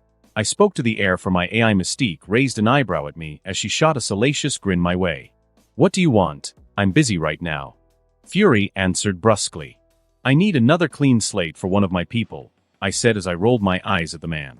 Well, I want 15 hours of uninterrupted time with Halle Berry, but that's not going to happen, and neither is this favor. You already racked up plenty, came the grumpy man's statement. That raised a chuckle out of me but caught in my throat because, at the mention of the famous actor's name, Mystique transformed into her. I watched as Mystique got up in the form of Halle Berry, then did a catwalk around my office. If Fury didn't yell at me, I would still be entranced by those hips. I can give you a few more weapons, and we call it even, I stated, trying to get the favor out of his tight-fisted ass. I was confident that if Mystique had gone to him, she would have gotten her pardon swiftly. Keep your guns. I need someone in Moscow yesterday. Fury replied after he was silent on the phone for far too long. I can't, I have to run a multi-billion-dollar company. I told him as I looked at my open schedule, chuckling to myself. You can do this, and we are even or you don't, and I tell your mother about that black site of yours. Fury replied after a moment. I could only laugh at that. Ha. Ha. You couldn't even figure out my secret identity. How can you even find one of my black sites? Oh, that might be true, but once I found out you were family, I paid extra careful attention to you. Do the coordinates Delta 13594.Alpha 64594 ring any bells? I heard it gets chilly out in those parts this time of the year, stated Fury with such a smug tone. I knew Alfred and Natasha would never tell him where I was keeping my black site rebirth labs. So how in the hell did he figure that out? Freaking Fury. Shit. I screamed out internally. What's going on in Moscow that you're sending a heavy-handed person like myself? I asked, resigning myself to paying what I owe. 2 of my level 7 agents went missing while investigating over 100 missing persons within 4 months. I will send the rest to you. Clean this up like how you clean up those bases you raid, stated Fury as he hung up the line. And just like that, Alfred was updating me on all the information that Fury had. Alfred went one step further by bringing up the last scene footage of both the agents. They were heading into a nightclub in Moscow. It was for the best if I learned Cyrillic while I had the chance. Maybe I can learn to speak it when I get there, but that train of thought was interrupted as Mystique began to talk to me in Russian. I could only tilt my head at her because I had no clue what Mystique was saying, but then she answered, I said I am going with you. Why? This isn't your mission. That's where you're wrong. This is a mission to get me a clean slate. This is my chance to do something more, and I wish to help. Mystique stated as she turned into a blue Charlize Theron in her prime. I was trying very hard not to drink in the sight of her beauty, but this gives me the vibe of the Atomic Blonde movie. I chuckled because this version was a redhead. Do you know your way around Russia? I asked her as plans started to formulate in my mind. I know Moscow, Omsk and Kazan, and I also have a few safe houses in Moscow we can use while undercover, Mystique told me as she sat on the edge of my desk while ticking points with her fingers. So I just sat there and looked up and down at her slowly. That might work, but it would be a gamble taking her along. Can you fight? I asked because with the way things were going, I had no clue which type of Mystique I was facing. She has been flirting with me since the first time we met, and now she has left Magneto's side. This was all new territory for me and most likely her too. Oh, I have my skills, but I doubt that's the tango you would like to do right now. Mystique replied with a saucy smile. Let's go try some moves in one of my danger rooms, I replied, trying to ignore her statement as I got up from behind my desk. We walked in silence as we made our way to the elevator, and I couldn't help but notice her catwalk. This woman was temptation incarnate, and she had delivered herself to me. I could only sigh at some of the thoughts I was having about her and the things or people she could transform into. Why are you sighing over there? Mystique asked as she leaned against the elevator wall. Just a few thoughts. You know we never really agreed on what I should be calling you. I don't think I should be calling you by your codename all the time, I stated as I deflected from what I had in mind to something more substantial. It doesn't matter, I was born to the name Raven, but I chose the name Mystique because I like being a mysterious enigma. Mystique answered. Well, let's keep using Raven at the company and around friends and family. That way, we can use Mystique as a proper code name. I offered because it just felt strange to be using a code name as her actual name even when not doing missions. She just smiled at me, but before she could say anything, we arrived at the bottom floors where all the danger rooms were located. When we got into my favorite danger room, number 1, which was the first room I had built, we walked in on Jean meditating within the middle with custom weights floating around her. I held out a hand to stop Raven from causing a disturbance because Jean was holding up a few thousand pounds. That was one part of the training Natasha and I came up with for Jean. Each of the 4 boulders weighted differently, but it all added up to over 2,000 pounds. Then in front of Jean was a large puzzle that Natasha created. It was a simple 10-piece puzzle, but the tricky part was holding the boulders up while rotating them clockwise as she tried to solve the puzzle. I had plans to help her flex that mental muscle of hers. Jean was going to be a true Omega-level telekinetic once she made it through all the training plans I had in store for her. While I stood to the side with Raven to watch Jean finish her training, Jean opened her eyes then floated over to me. I held my arms open for her so she could settle right in. Jean settled herself into my arms, took one look at Raven, then laid one blistering kiss on me. Oh, someone was feeling territorial right now. But the amazing thing was as I held Jean closer, deepening the kiss, everything was still left afloat where she had left them. Then I heard Jean in my head, not being territorial, only letting her know that this redhead has what she wants. So you're challenging her now, what about Gwen or me? I couldn't help but ask. Don't you play that with me. I am in your head. I have seen all those naughty thoughts of yours. Even Gwen had thought of feeding her some lunch. Replied Jean with some mirth into my mind. She even sent me a mental picture of exactly how it would look. That caused me to break the kiss. I had a somber look on my face from that statement. Calm down, I'm not forcing her into anything. Gwen's new at accepting her sexuality. Jean told me in our mental link. And you're fine with all this? I asked with a raised eyebrow. You're forgetting I am now empathic. All this love you and Gwen seem to be giving off is very visceral. It makes it hard for me to keep my hands off of you both. Jean whispered into my mind. I could only chuckle at that revelation. I didn't know our good feels were giving Jean her own good feels. Jean smiled at that, then pecked me on the lips. She sauntered out of my arms to greet Mystique, but I did notice the smile she flashed my way and the extra sway she placed in her hips for my viewing. I just shook my head at that and made my way to the master controls so that I could create a ring for my spar with Raven. I looked up to see them smiling in my direction, then with a wave of her hand, Jean moved all of her training tools over to the storage opening. With a few button presses, I brought up a standard ring with a soft outer ring.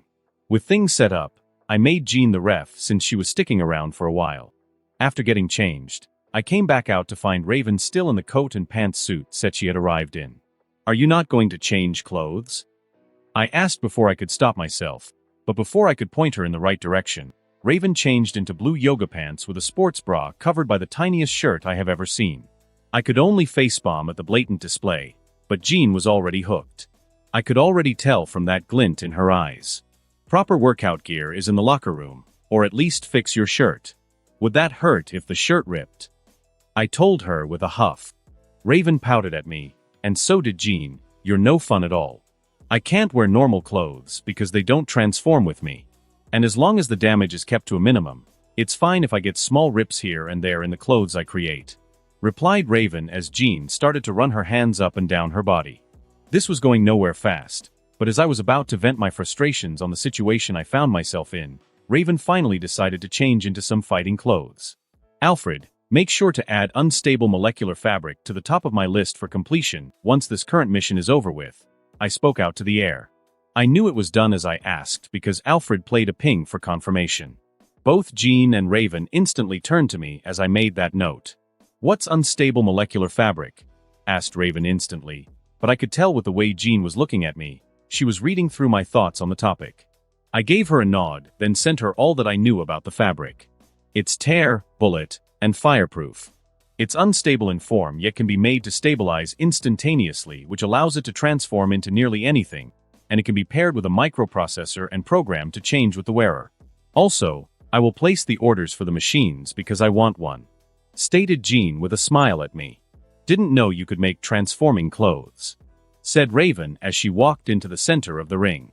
It's something I have been working on for the metahumans that no longer hold a human form, but since you're here you're going to need more than your transformed clothes. So I thought I might as well bump up the timetable on it for you. I replied as I followed her into the ring. Jean floated up above us to take a position as the ref. Bang!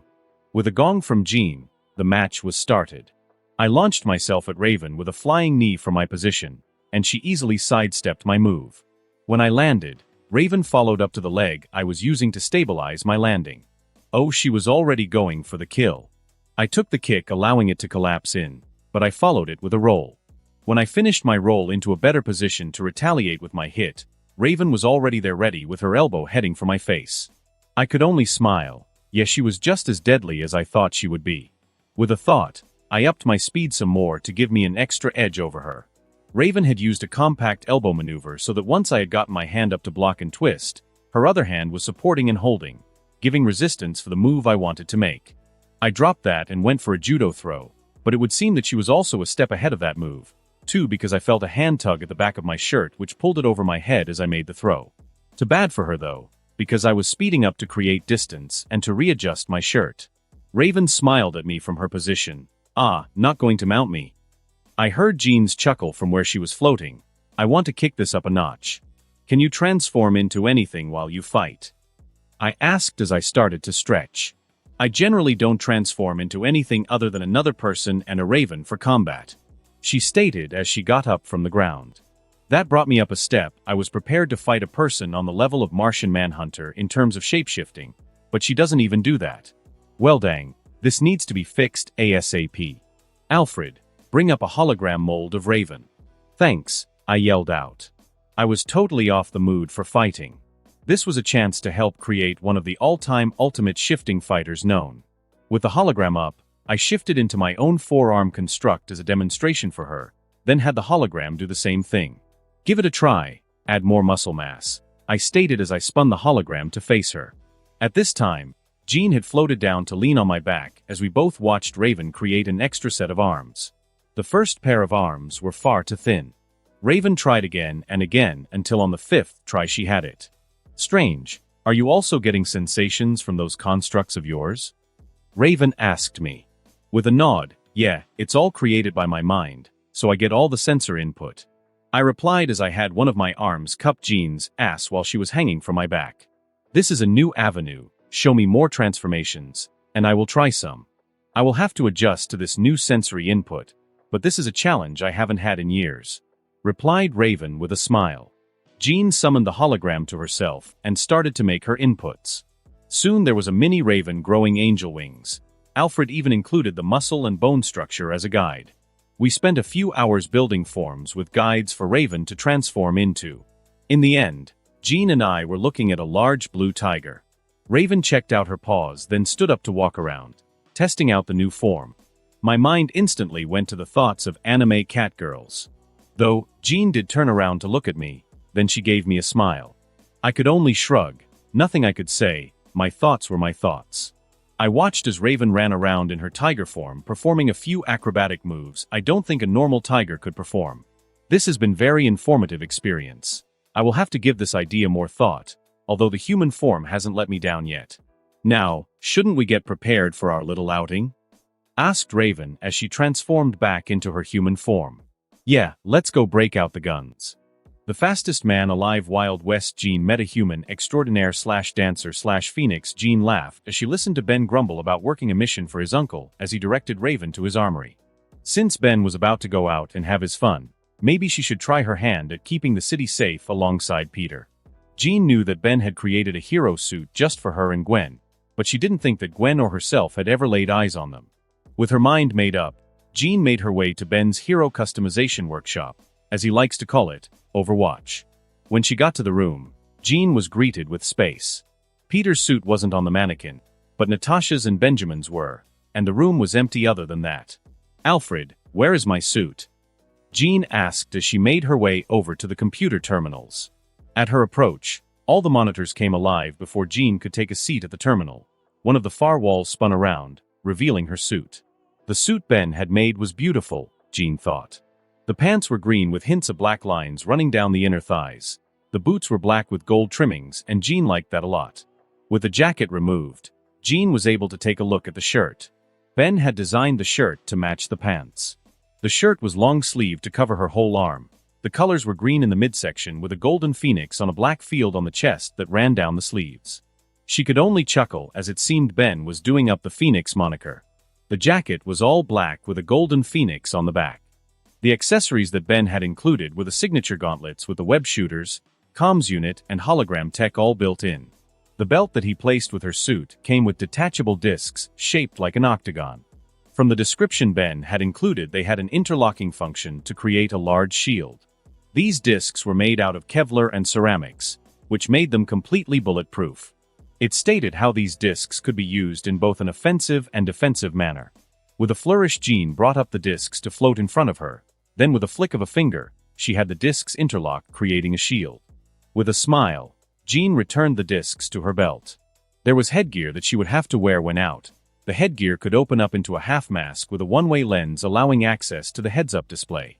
The mouth portion had air filtration built right in, while the part that doubles as a bandana creates a static cling hologram, changing her hair color from red to black. Jean was sure that Ben had come up with that idea, so her identity wouldn't be revealed while she was out stopping criminals. "Alfred, have the police been contacted for any criminal activity?" Jean asked as she got dressed in the gear Ben had designed for her. "Currently no, Spider-Man has just dealt with the carjacking and mugging that I located," stated Alfred from the speakers and Jean's gauntlet. Since Alfred wasn't aware of anything, Jean decided to go for a flight.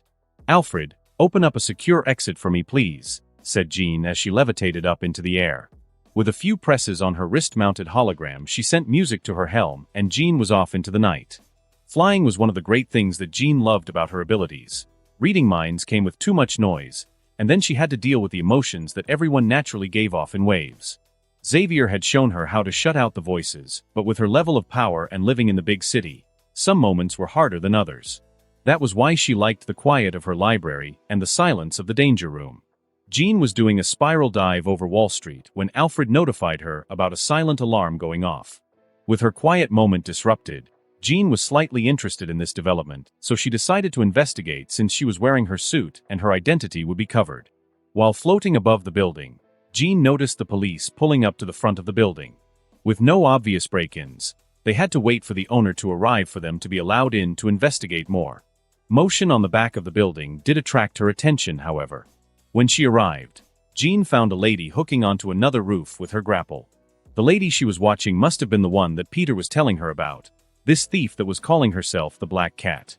Jean knew about the Black Cat since this was a person she'd found within Ben's mind. When she had asked him about the Black Cat, Ben had replied that the cat was a person to recruit and maybe save depending on the timeline. She needed to ask him about all his talk about time, but with him off on his mission, it would have to wait. Now she just had to apprehend this person. With a smile, Jean wondered about the look Peter would have on his face when he heard how she was able to catch the thief that keeps getting away from him. Jean twirled in the air as she flew down to stop the thief. A smile plastered on her face when she landed in front of the escaping thief a few inches above the ground. With a proud nod she asked, "So what do we have here? Isn't little Kitty a long way from home?" as the guard pulled back, revealing her mouth. "So, did Underoos send you after me? Was I too much woman for him to handle?" asked the unnamed Black Cat in front of Jean. Jean was trying hard not to laugh at that. Hell, she knew that even Laura was currently too much for the nerdy Peter. He was trying though, and that's all that matters at the end of the day. "I was flying over when I noticed something peculiar, so I decided to investigate," replied Jean as she adjusted the web fluid to handcuff her opponent. "It couldn't be little ol' me. I'm innocent," stated the Black Cat as she leaned back against the railing. "Then how about you tell me what's in the bag?" prompted Jean as she levitated the bag over to herself, but before she could reach out and take the brown paper bag, a hand came out snatching it from the air. With a raised eyebrow, Jean looked at the Black Cat with a smile on her face. Although Jean wasn't expecting the smile that she noticed on the Black Cat's face. "Oh, don't be like that. I'm still enjoying the view of your pretty curves," purred the Black Cat as she looked Jean up and down. Jean couldn't help but snort at that. "I already have a boyfriend, girlfriend, and I'm sure a shapeshifter soon." "Enough of that, though you're coming with me," Jean replied as she thought about having a word with Ben when he returns. Jean reached out to levitate the Black Cat. Don't be like that. We were getting to the good part," said the Black Cat, and with a flick of her wrist she shot out projectiles towards Jean. With a wave of her hand, Jean froze the 4 projectiles in mid-air. "Aw, sweetie, you will have to do better than that," Jean spoke as she aimed her hand to web up the Black Cat. "I did," stated the Black Cat as the objects Jean had frozen in mid-air burst into smoke, obscuring her vision of the surroundings. Snicked. Jean's head snapped around at the sound, and that was when she felt a tug as the Black Cat vanished from her hold. With a telekinetic push, all of the smoke blasted away from her location. When she looked around, the Black Cat was nowhere to be found. Then Jean looked down and noticed a small keychain of a black cat with a note attached. Next time, Cutie Pie Jean could only laugh at the small keychain figure. Yeah, she would have to let Ben know that she found his mark. "Alfred, find out the school she is currently attending. I know Ben gave you a profile with her name in it." With that, Jean flew off into the night. Using her abilities outside of a controlled situation was so different, Jean thought to herself. She wouldn't let that deter her though, because this was the night the Phoenix was going to rise, Jean thought. Benjamin Blake, billionaire/anti-hero/gun nut. We left Jean to her practice as I directed Raven to my armory. Fury had asked for the person doing the raids recently, which means I couldn't be seen in Russia as myself or Lightspeed. So I would have to go with the persona I have been using after the raid I performed with Spiral. So it was time to break out the alternate identity I made. Jason Todd was the persona I had created once I realized that I couldn't be seen blowing up secret bases and their ilk. Jason Todd was a 25-year-old African-American given to an orphanage at birth. The background was set up with juvenile records up until he turned 18. At age 18 he was apprehended and was given an ultimatum by the judge. Go to jail or join the military. From there Jason did a tour in Somalia, then joined a force recon team, which in turn caused all Jason's information to be redacted. I had left enough trails for this persona that any hacker or a bribe to the right official could get the information with some trouble. I ignored Raven making her way around my armory as I brought out the signature red hood helmet, the black leather jacket, combat boots, and a customized bulletproof vest with the blood red bat logo on the front. Now that I had PYM particles in my hands, it was time to update my weapons. I had already built a custom gauntlet for the needed ammo storage, but I did have Alfred commission a utility belt while I was dealing with Anna's powers. Alfred, backdate my plane ticket and do the same with the hotel planning, I stated as I began to bring out all the big guns. Before I was able to make any changes, Raven was at my side. Why are you bringing so many guns? Asked Raven as she picked up my dual-stare TMP submachine guns. We are heading to Russia. That place is like the Wild West, so plenty of guns and ammo are needed, I stated as I brought out the customized AR-15 and then went back for the M32 grenade launcher. What's this round? Raven asked as she picked up a few custom mags I had prepared. That, my dear, is a .50 Alaskan round for this AR-15 right here, I stated as I pointed at the rifle I had placed on the table. I also went on to explain how it fired a 900 grain bullet. It was also a subsonic round going roughly 1,000 feet per second, and with a flat half-inch meplat, it would basically cut a human in half at short to medium range. Any flesh wouldn't just get a hole punched through it, but would explode out from the point of impact, creating a massive chasm of a hole. These rounds could only go about 1,000 feet per second, but it was packing 1.25 tons of energy in a half-inch circle. Then, when I showed Raven the video of the round being shot, she had one of the brightest smiles around. I could only grin at that because she had the same look Gwen does when Natasha and I bring her to the shooting range. After my explanation, I shrunk down roughly 4,000 rounds. I had the ammo broken up and then packed into 60-round dual drum mags. The mags were also encased in an expansion pack. A quick tear would enlarge the contents and presto, regular-sized ammo. I would have to take time to recreate the Hoi Poi capsules from Dragon Ball Z once I made it back from Russia. In a snap decision, I added them to one of the tactical pouches on the vest as well. Inspecting my custom .45 Sig Sauer military spec, P320S, I had to make sure I had everything from regular rounds to silver rounds. The laser designators needed new batteries, so I was grateful I caught it sooner rather than later. With those taken care of and packed away, I was again distracted by Raven. Why are these filled with what appears to be silver ammo? Why not lead? Raven asked as she held up one of the 30mm rounds. What Raven was holding was one of the custom-made rounds for the also custom 10-round M32 rotary grenade launcher. The one she was holding up was my innovative silver-coated, depleted uranium cord, bundled flechette round encased in an ultra-thin lead-lined sabot shell which protects the barrel and the shooter and increases the velocity, all while ensuring a lovely 45-degree spread. The idea behind this round was to make sure whoever it was shot at died by the gross, more than a few times over. The sabot would allow the flechettes to open and begin expanding within a foot from the muzzle, nailing everything in front of it to the wall or just turning everything into meat slush. It was a portable, handheld claymore mine on steroids. Yes, I was rigging for bear since I wasn't going to be able to use my powers. I wanted to be able to clear a 25 by 25 meter room full of 500 people in less than 5 seconds. With the drum motor upgrade to the launcher, I could spit out these grenade rounds at a rate of 2 rounds a second. I made sure that if I had to bust this thing out, everything was going to die with no discernible parts left over. When I relayed this information to Raven, she had a manic grin on her face and asked how much ammo would she be able to carry and that the grenade launcher was now hers. I turned over a utility belt to her, and Raven proceeded to stuff it with as much ammo that she could lay her hands on. I was genuinely amused at that until she reached for an extra AR-15 that I had for the .50 Alaskan round. I chuckled at her antics while I also packed away my strobe light, but then I spotted my 100,000 lux UV light. That made me pause and think. Most if not all the rounds I was carrying were made for vampires, zombies, ghouls, and humans alike. Taking these with me would be specifically for vampires. Although I haven't told anyone yet, Blade was somewhere out there, and the vampire situation was a worry of mine. I shook my head and ignored it. I was going on a destroy everything mission for Fury.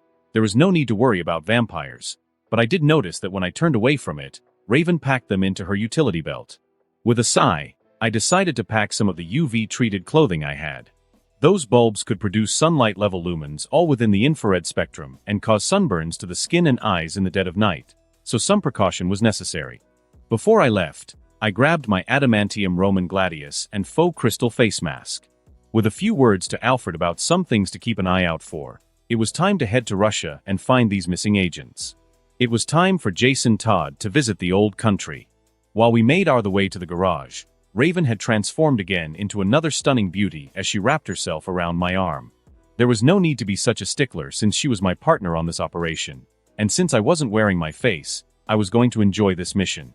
Russia touching down in Moscow on my private jet was a godsend from Stan Lee, the creator himself. I had learned how to speak the Russian language within the first 30 minutes of taking off from the runway. From there I had to listen to Raven pine away about the fact I owned the jet and we should break into the Mile High Club since this was its maiden flight. After getting past all the flirting and innuendos, talking to Raven was something else. She knew over 315 languages, 16 different martial arts, and so much more. Raven had more than a few passports with her. Since it was all part of her trade, there was nothing for me to say, other than to have Alfred add her into the plans for the flight and hotel commendations. Leaving the airport was almost smooth, but when they x-rayed the carry-on bags Raven and I brought, some moron decided to open it to take a closer look. Luckily, we had used the PYM particles to shrink everything down. So when they opened the carry-on, we all had a good chuckle at the miniature toy-sized weapons. The guy behind the X-ray machine thought that they were just high-grade replicas, and knowing better, I didn't see the need to correct him. With that out of the way we did our check-ins, and it was time to find the wayward agents or blow lots of crap up Red Hood style. We made it to the 5-star hotel that I had Alfred book for us. When the valet opened the door for us, we were greeted with 2 rows of maids and butlers lined up bowing deeply before the center of the group opened leading into the hotel. Raven strolled in like a queen walking into her court, so with a smile of my own, I just followed along behind her. The presidential master suite Alfred had reserved was located on the top floor. With a simple scan and check-in, we were 1 hour way up the express elevators. When we got to the room, I have to say, I was impressed. There were 4 bedrooms total, and each was the size of a master bedroom. Each room came with its own huge bathroom, and with a few checks, I noted that each oversized bathtub came with a jacuzzi function. Tacky, but doable. Each California-sized bed was covered with the most beautiful silks. I sighed at that because I knew Natasha had put in a lot of work when she had the decorators come in to set up the living quarters, but since I barely slept in my bed, it went unused more nights than not. I would have to rectify that once I got back. After walking around and taking in the sights of the suite, I tossed my bag down on the couch. Then I took out my scanner to check for bugs. "So who are we looking for?" asked Raven, but I had to hush her because I was running a scanner around the room to make sure it was clean of bugs. I was confident she had no worries because she could turn into someone else and disappear. I had to use more caution because I didn't want this cover to be blown since I had spent a whole 2 minutes setting it up. It would seem someone was already on to me because I found 2 miniature relays. I was confident that they were only complimentary because it had a 2-hour timer in between pings to home base. That alone was a sign that this was just because I showed up as an American and nothing else. If they had any idea who I was, then there would be far more, and my entry into the country would have had more issues. With a few taps on my holophone, I had Alfred feed the bugs ambient TV noise and some normal conversation between myself and Raven. "We are trying to locate 2 of Fury's lost flock," I replied to Raven as I sat down on the 1-seater couch. Then I brought up the info for her viewing pleasure. "Oh, the Manova couple, she is cute," stated Raven as she transformed into the missing lady in the holo projection. I could only shake my head at that as she proceeded to check herself out in the mirror. They were last seen heading into this club here, hours apart. The husband went first, and when he didn't come out, she followed him in. I stated as Alfred brought up the corner cam footage that he was able to recover from someone's attempt to delete the evidence. I couldn't even begin to say anything about my feelings concerning her breaking protocol and following him without calling in. My own anger issues have already shown I could and would make my own bad choices. I know how we can figure out who took them, bait. Raven nodded her head at the mirror as she twirls, changing her dress from the sleek pants suit she was wearing into a very scandalous red mini dress with enough V-neck showing so much cleavage that it would make anyone wonder. I knew she was doing something to keep that shirt from flying open because the way those buds were standing at attention was pure criminal. You understand that going in with a missing person's face is going to alert the people behind this mess, right? I asked facepalming but perked up as she eased herself into my lap. With both her legs tossed over the couch's arm, Raven moved my hand up her thighs. "Aren't I such a delicious bait, my darling?" Raven whispered into my ear as she molded her lascivious body against my own. She kept pulling my hand slowly along her thighs, then at the last moment as the heat from her center brushed along my fingers. Since she wanted to play that way, then fine, two can play that game. With a smooth roll of my wrist, Raven's hand was disengaged from around my wrist. I don't know if I would like to share my bait with others. I told her as I could feel her heartbeat quickened its pace. "Oh, but are you not sharing back home?" Raven moaned into my ear as she ran her hands up my shirt. I let out a light laugh at that comment. Now don't be like that. Gwen is still at the beginning of discovering her bi-ness, and Jean is still on the love high from her empathic abilities. I'm just the guy that's enjoying being in the middle of it all. I whispered back. With a moan, she clawed my chest. I returned her moan with a smile.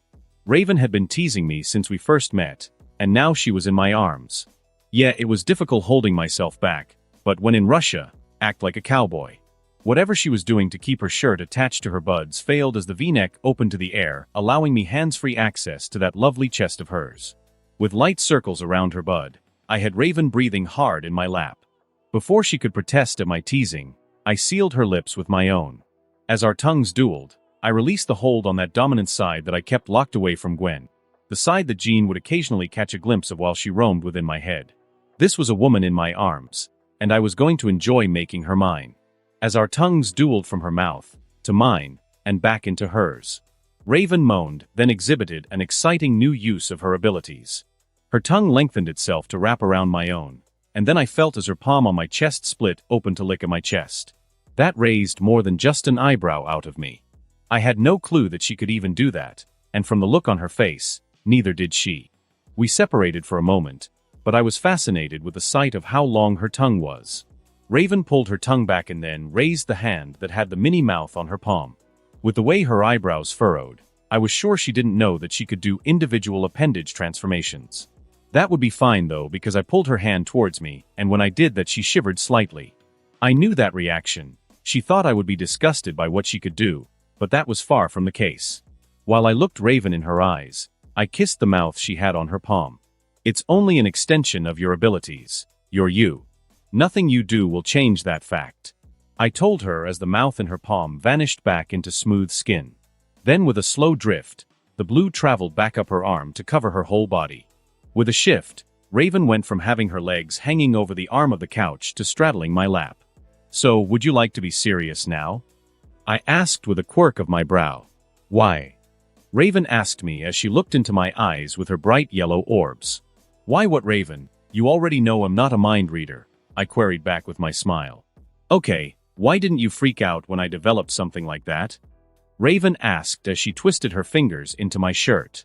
With my hands around her, I pulled Raven in closer. "Shape-shifting is what you do, so there is no need to freak out when I have a magical lady in my lap," I told her with a chuckle, thinking about the hentai that was on the internet. With my fun thoughts out of the way, I sat there on the couch silent with her. This was the first woman in my life that I was actively going to pursue, so I honestly didn't want to mess this up. I never really had the thought of a harem or sharing my bed with so many women, but with the discovery of some differences from the main MCU and comic book canon, I was going to live my life how I saw fit until my dying breath, so it was F all to those that had issues with my lifestyle. We just sat there in silence as we stared into the eyes of each other. Soon we were interrupted by Alfred as he popped up information showing the invite to the club this evening. "So where do we go from here?" Raven asked me as she ran her hands underneath my shirt. We check our weapons, go kick some butt, and then return here to check out the fit, I said as I stood up with Raven in my arms. With that, Raven gave me a smile as she motioned for me to put her down. With a peck on the lips, she took a step back as she transformed back into the missing female agent. Then Raven gave me a wink and transformed again, but this time she turned into Gwen. She did a twirl in a circle. As Raven did her pirouette spin, she then turned into Jean mid-spin. Raven then sent me a flirtatious grin as she then turned into Natasha. I could only chuckle at her antics. We separated to shower and change. Tonight I was going to wear my tactile neck. Natasha had laughed at me for calling my tactical turtleneck that, but if it fits it fits. That was paired with a nice set of slacks. These could easily double as fighting wear, but I did have my combat boots on the inside of my belt. Inside my wallet was my utility belt. On my keychain was my red hood helmet and jacket shrunk to look like key fobs. Raven had surprised me with her choice of clothing, and I wasn't going to admit to her that I was happy she wasn't going to wear such skimpy clothes as before. The night would have gone wrong if I had to kill a man because he looked and placed his hands where they shouldn't be. Yes, I understand that her little display was how she did things, but with our unspoken finality on what we would become. I would easily kill anyone that had ideas on Raven. Raven was in an all-black one-piece, the top was strapless.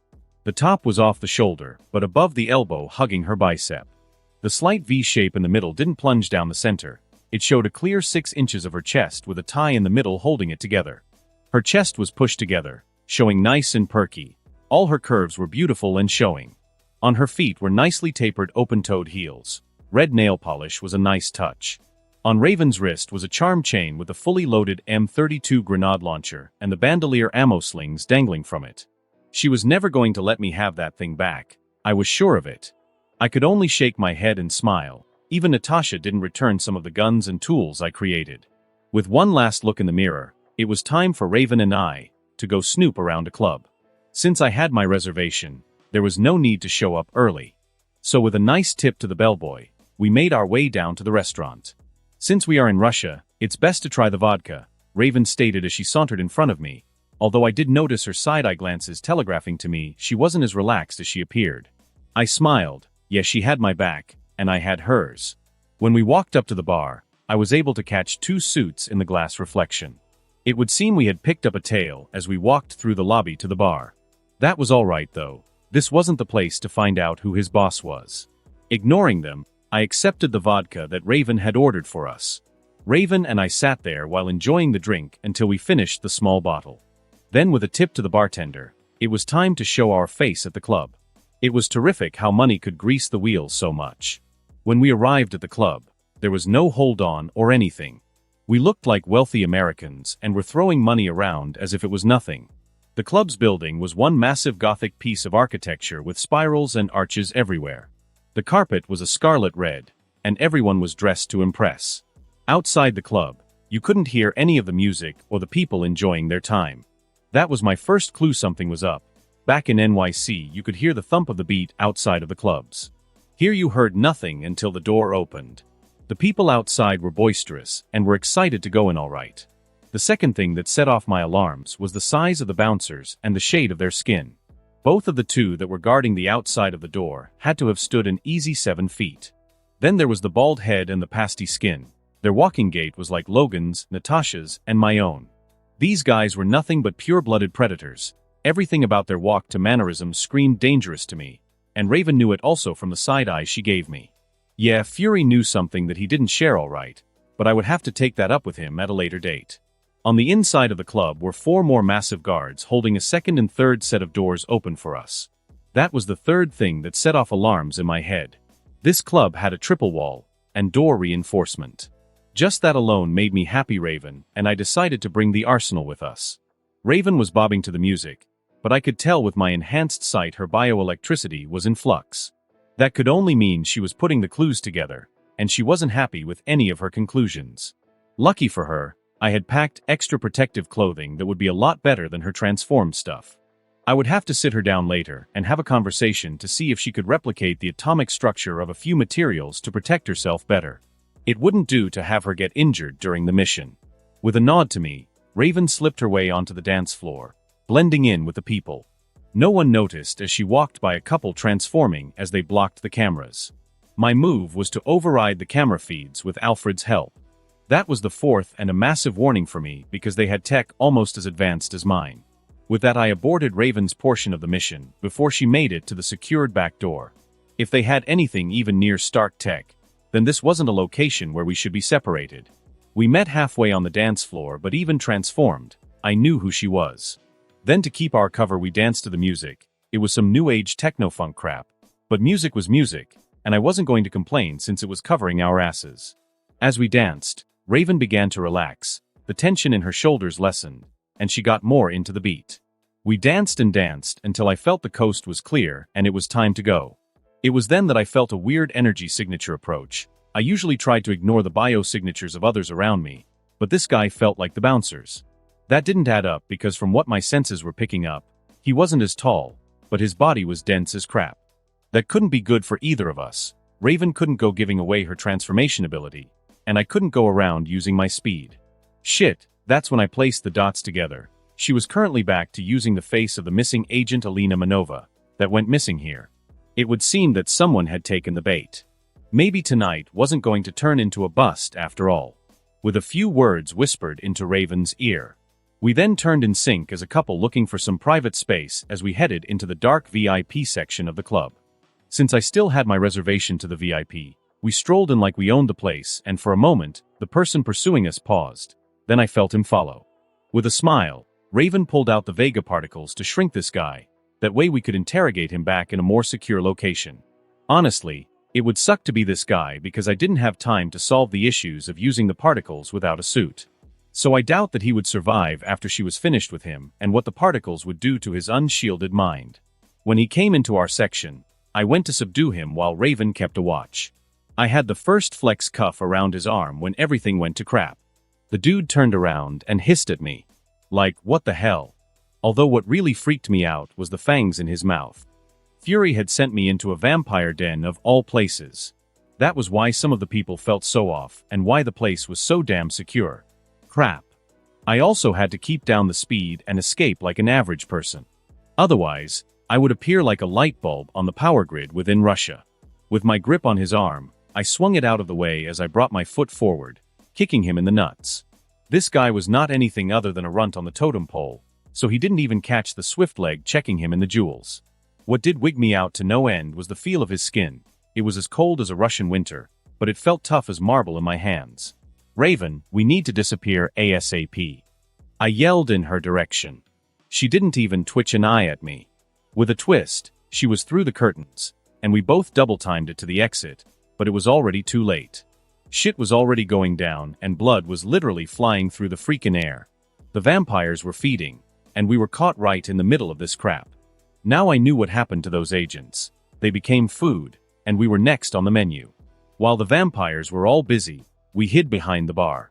With a flick of my wrist, my SIG Sauer P320 with my custom laser sights grew to normal proportions. Then I donned my vest, jacket, and red helmet. Raven was surprised when I tossed her a female vest, but she gratefully took it. Lucky for us, I knew Blade existed and that vampires were a thing, and I also packed a hell of a lot of silver rounds, almost as many as normal rounds, so think I'm crazy for having so much silver ammo. I asked Raven as she fitted her vest and pulled out my Steyr TMP submachine guns. Maybe less, but I was looking forward to something hard and hot tonight. So maybe you should get us out of here so I can try your fit, Raven said as she winked at me. That was all the motivation I needed, all right. With a tap on my comms, Raven nodded, showing she had hers in. All of this was happening fast while we listened to the screams of the now feasted on partygoers. One person was tossed over the bar counter, then the vampire that was about to feed lunged at the person. I raised my right P320 and fired one clean through his skull, and he disintegrated down into ash from the silver round shattering through his being. Brap. Brap. Raven was firing off 3-round bursts from my shoulder as she covered the right side. I was covering the left. The sight was the next level of gruesome.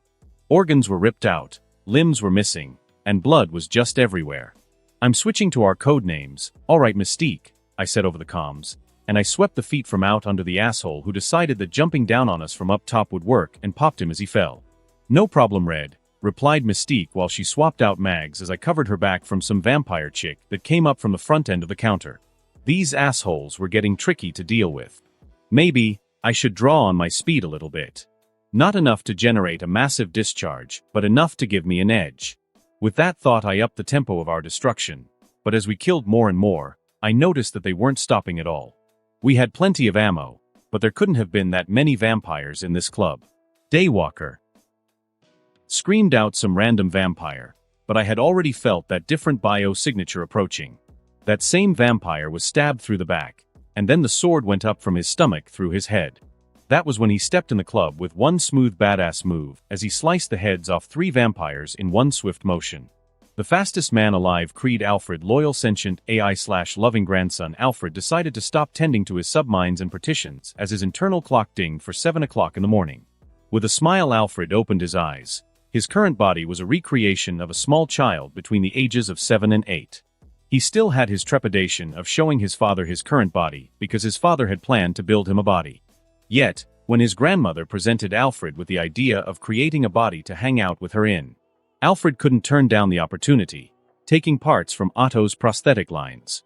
Alfred retrofitted the arms and legs into perfect appendages. With his father's success in the recreation of the PYM particles, now soon to be rebranded the Vega particles, Alfred was able to shrink down an entire server farm to be housed as his brain. And with his single advanced battery housed in his chest, Alfred's body had access to an unlimited power source. Getting out of his twin-sized bed, Alfred walked over to the closet to figure out what to wear. He wore his tiger onesie yesterday, so maybe he should wear his Winnie the Pooh.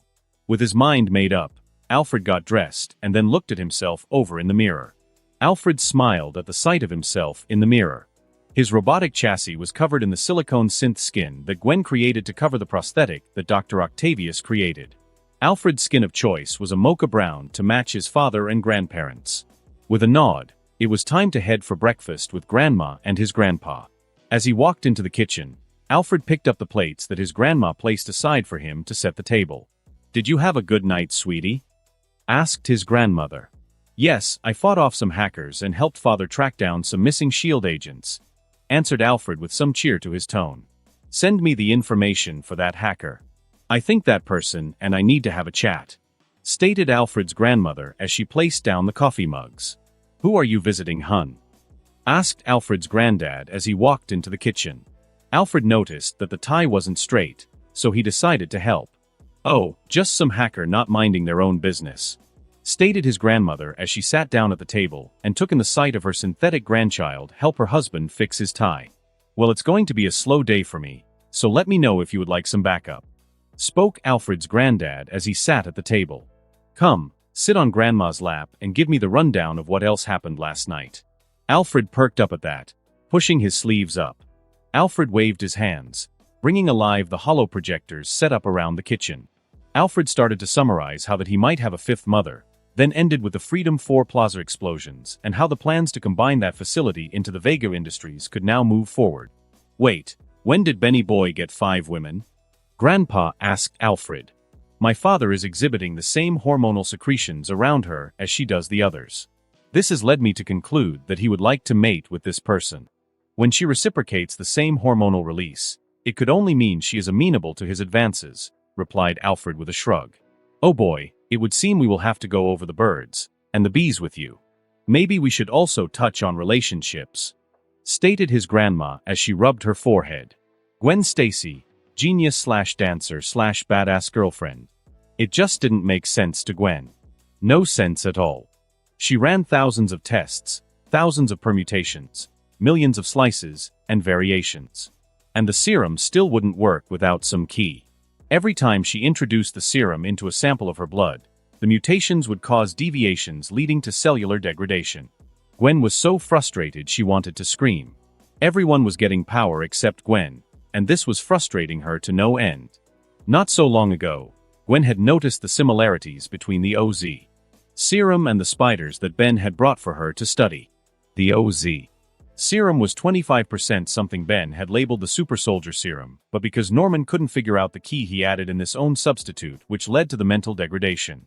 With the OZ serum separated from the spiders, Gwen was able to isolate how the radiation had improved the spider, but when she tried to recreate the same effect on human DNA, the cells just broke down.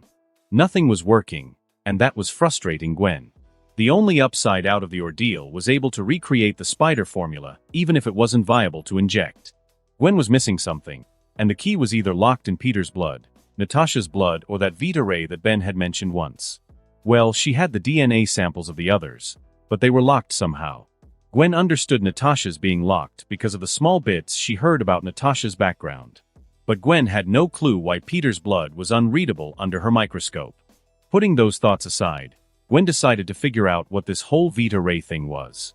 Gwen was going to get powers one way or the other. Benjamin Blake, I hear, then witness, Blade walking like a total badass as he laid out these vampires. But I couldn't pay him too much attention. Right now, Mystique and I were surrounded, and we had no plans to go out like that. I made a turn right as Mystique ducked under my outstretched arm. We kept laying down fire for a solid 3 minutes before I decided to switch tactics. With my 2 pistols reloaded, I stashed them in my holster as I pulled out my custom AR-15 with the .50 Alaskan rounds in the double drums. Fush. Fush. Fush. Fush.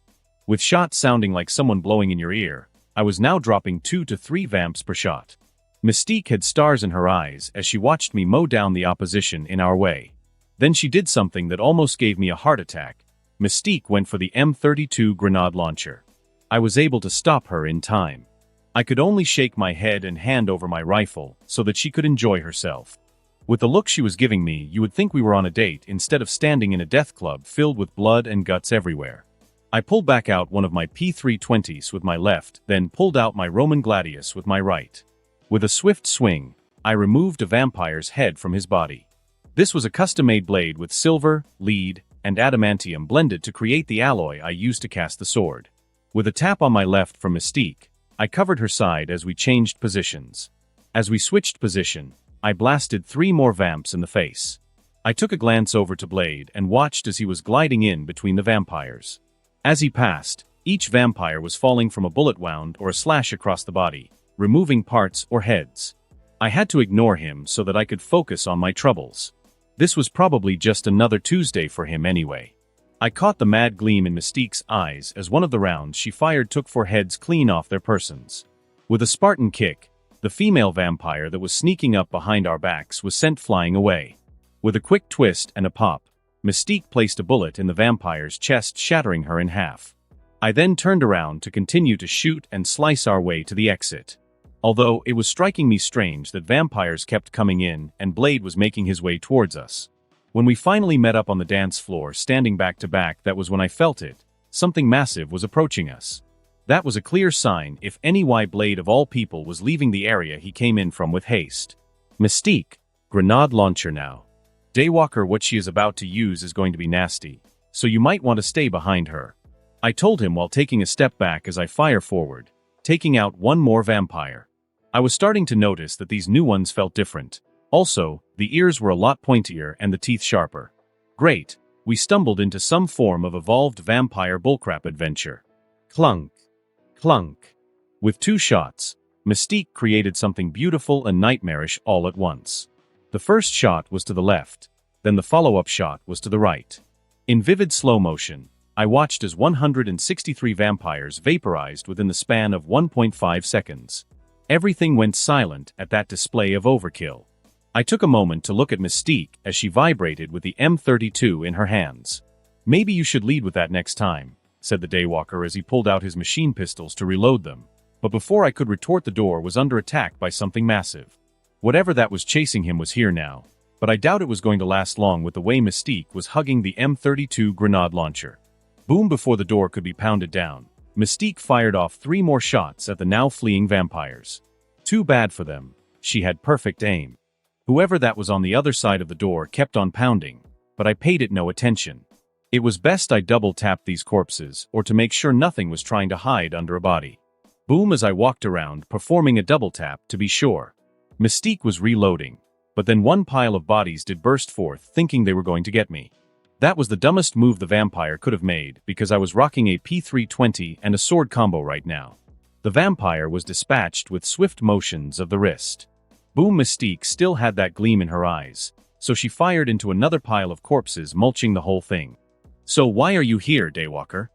I asked the stoic man as he watched Mystique with a raised brow.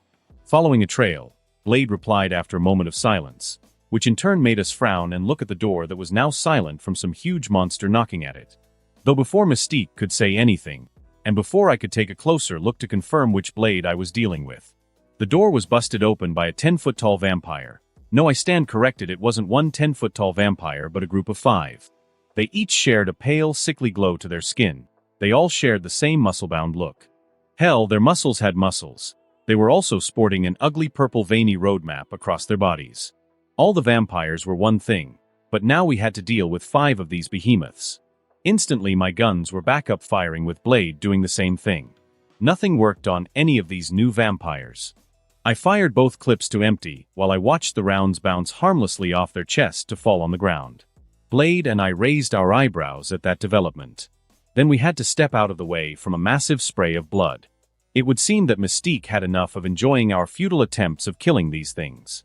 With a few more hits, all of the new vampires' types were all mulched. When I turned around, I found that she had a smile plastered on her face. Then with a quick wrist motion, Mystique snapped out the side chamber to reload more rounds from the bandolier slung across her shoulder. I just shook my head as I turned back to examine the vampires. There was something strange about this whole mess. These guys didn't turn into ash like the last set of vampires we killed.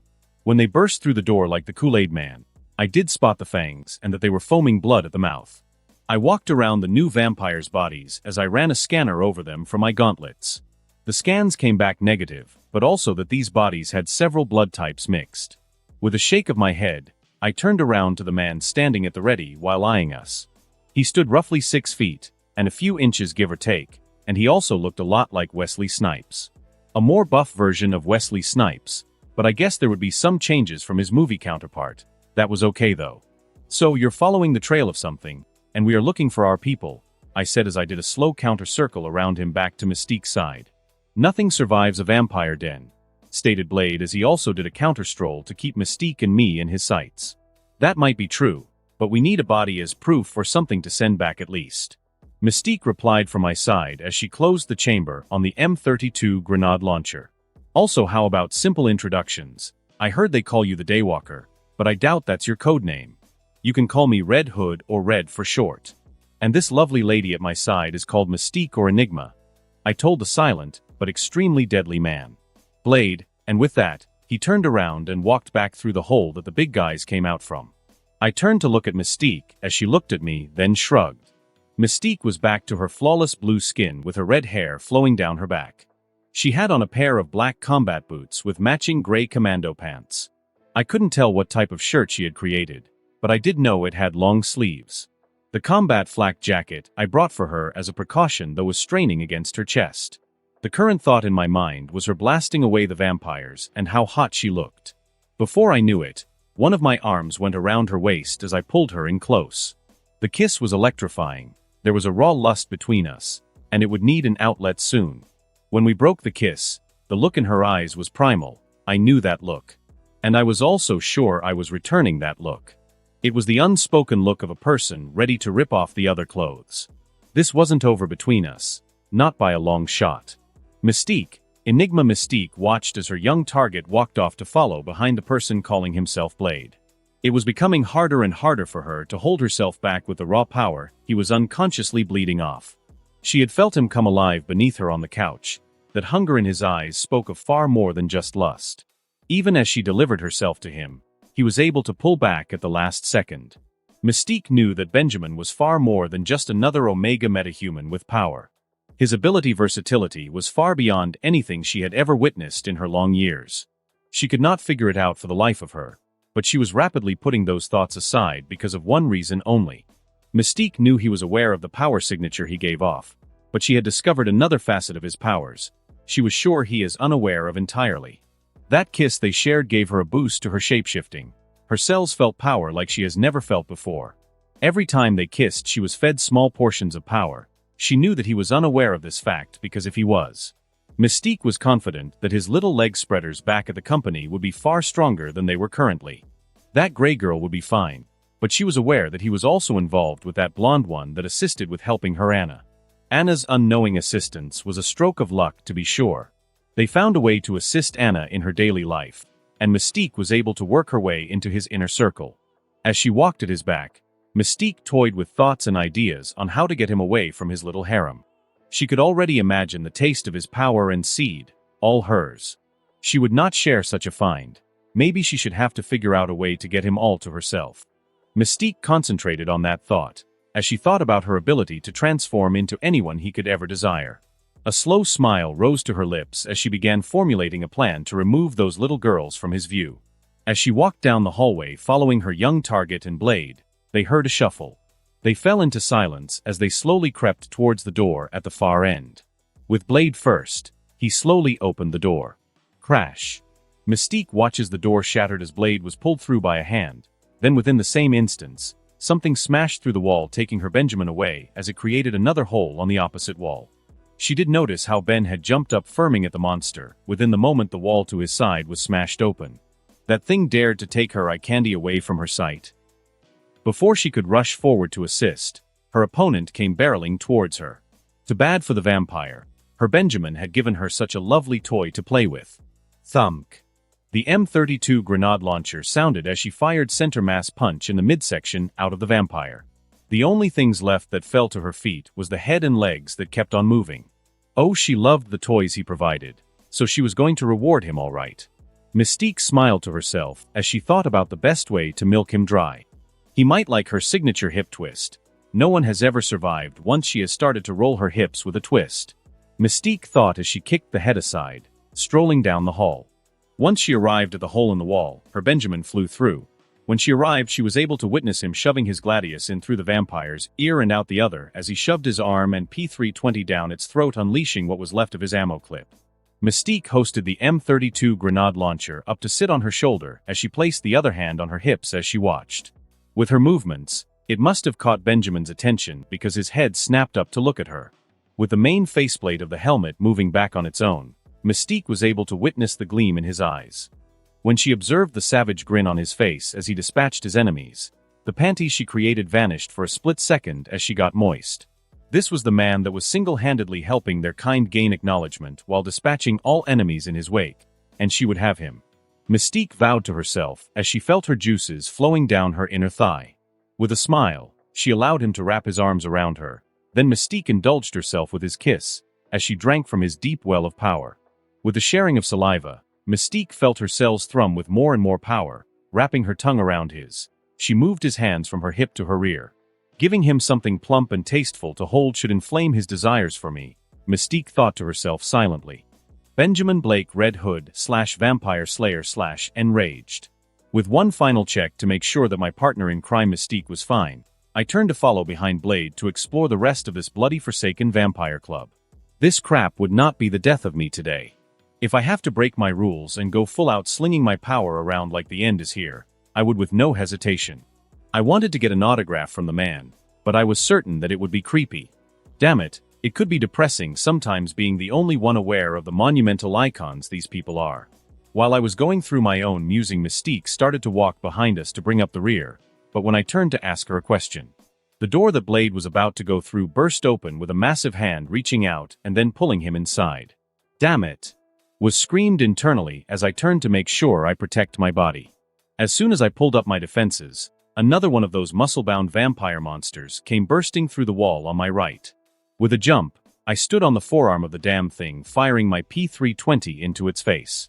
Though I did remember the last time I fired at these things, the rounds didn't do crap. Since his skin was so tough, why not go for the eyes?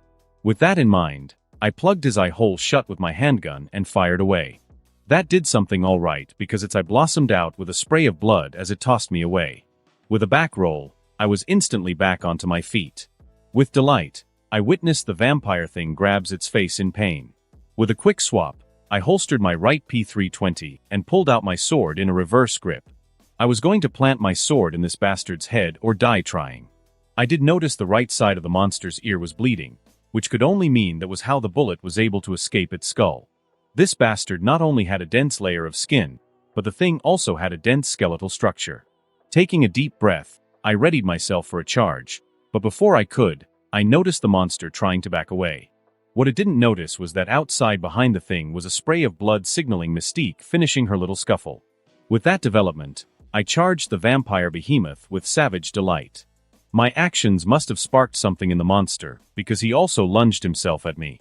Too bad for the thing. I always cheat in a fight. Accelerating my mental faculties, I dodged under its first swing while bringing up my left P320 to jam the barrel into its open mouth. As I started to empty the clip into its mouth at high speeds, I brought around the sword to slam it into the right eardrum. The monster tried to howl in pain, but I was having none of that screaming crap in my face today. With a vicious knee, I slammed its mouth shut, cracking teeth to form a hole around the pistol, while I pressed the sword to get it in deeper into its skull, past the ear canal. Since I was holding the sword in a reverse grip, I had more leverage if I placed my body on the other side and sank the sword in. That though would stick me also because it would go clean through once the obstruction was gone. Since the thing ate one knee from the right leg, it was best to make things fair and let it eat the left against the side of its temple. With that final slam from my knee, my sword went clean through. I looked down at my kill. I had just won against some pretty stacked odds. It was only too bad. It was so dumb. Then motion drew my attention, only to find Mystique standing there with the M32 grenade launcher on her shoulder looking hot as hell. The feeling I had couldn't be expressed with simple words. I had more power than anyone could ever imagine. I just won a death match with a super juiced up vampire, and now I had a beautiful woman enjoying the blood sport of it all. I felt like Conan the Barbarian, crush all enemies before me, and conquer their women. Before I even realized it, Mystique was in my arms, and we were sharing one electric kiss. Tongues entwined as I pulled her closer, but all things had to come to an end. Pulling back, I had to remove my hands from that glorious rear of hers. Let's go find our wayward vampire slayer and Fury's lost flock, I said while taking a step back to make sure that all my weapons were reloaded and that I had ammo ready. Then lead the way, hot stuff, Mystique replied with a saucy wink as she checked her weapons over. I walked out with sure steps after checking the hallway. Everything was silent, and I wasn't sure if I even wanted to go there and witness the corpse of another iconic character from my childhood. This crap was real, and the whole nun plot armor was starting to fray at my nerves, but my thought process was interrupted when Mystique placed her hand on my back. This wasn't the time to punk out now. After taking a deep breath, it was time to proceed. I walked through and found Blade sitting there on the corpse of the mutated vampire. Blade's sword was sticking out of its head. I faked like everything was good, but I had to release a sigh internally. With a nod to us, Blade made his way to what could only be described as a meat fridge. It was huge, blocky, and ugly green, with flaking paint chips on the corners. I stopped to take a look around because if that was a meat fridge and I knew that instinctively, then where the hell were we? As I turned to look around, I could only describe everything as something out of a slaughterhouse, and I almost face-bombed at that because this was a vampire den. So DUH. It was a damn slaughterhouse. Although, I felt that something was off. Human body parts were hanging from meat hooks hanging over vats of blood. The floor felt crunchy under my steps, and when I looked down, I noticed crushed bones. With a frown, I proceeded to look around, but made sure I stayed well within line of sight. Mystique did call me towards something over on the left side to one of the vats of blood. When I got there, my frown only deepened, because there was the human female head of the lost agent for whom we were sent to look. The only saving grace was her eyes were closed. I took the head and shrunk it down for travel, since there was no way I was going to walk around with a female's head that was in her early 20s with raven black hair flowing along my side like some cape. With some more searching, we located the switch for the meat fridge door by just slicing it open with my sword because I was tired of being in this shit place. "What material is that Gladius made out of?" Blade asked me as he eyed the sword in my hand. "One of the strongest on the planet," I replied with a shrug at the man. Mystique just grinned at my side as she pointed the grenade launcher down the hole. With his silent acceptance, Blade walked down the creepy concrete staircase first. I did wonder if he could also see in the dark, but watching him breeze down the stairs like it was nothing confirmed my suspicion of, because the man still had his shades on. Mystique gave me a nod as she went before me this time, and I became tail end Charlie. With my HUD active since the beginning of this whole mess, it hasn't picked up anything. But now that was different. I was picking up faint sounds from down below, moaning and whimpering. Blade made it first down the stairs, but it didn't surprise me when he started to light them up with rapid fire. Mystique was next, but she only shook her head at the sight of what was transpiring within the room. Then it was my turn, and I had to pause. I could only describe the room as a shaboink dungeon. The walls had X-shaped body harnesses with people strapped in hole punctures on their bodies. I could only guess they weren't here for the shaboink only but also the feedings.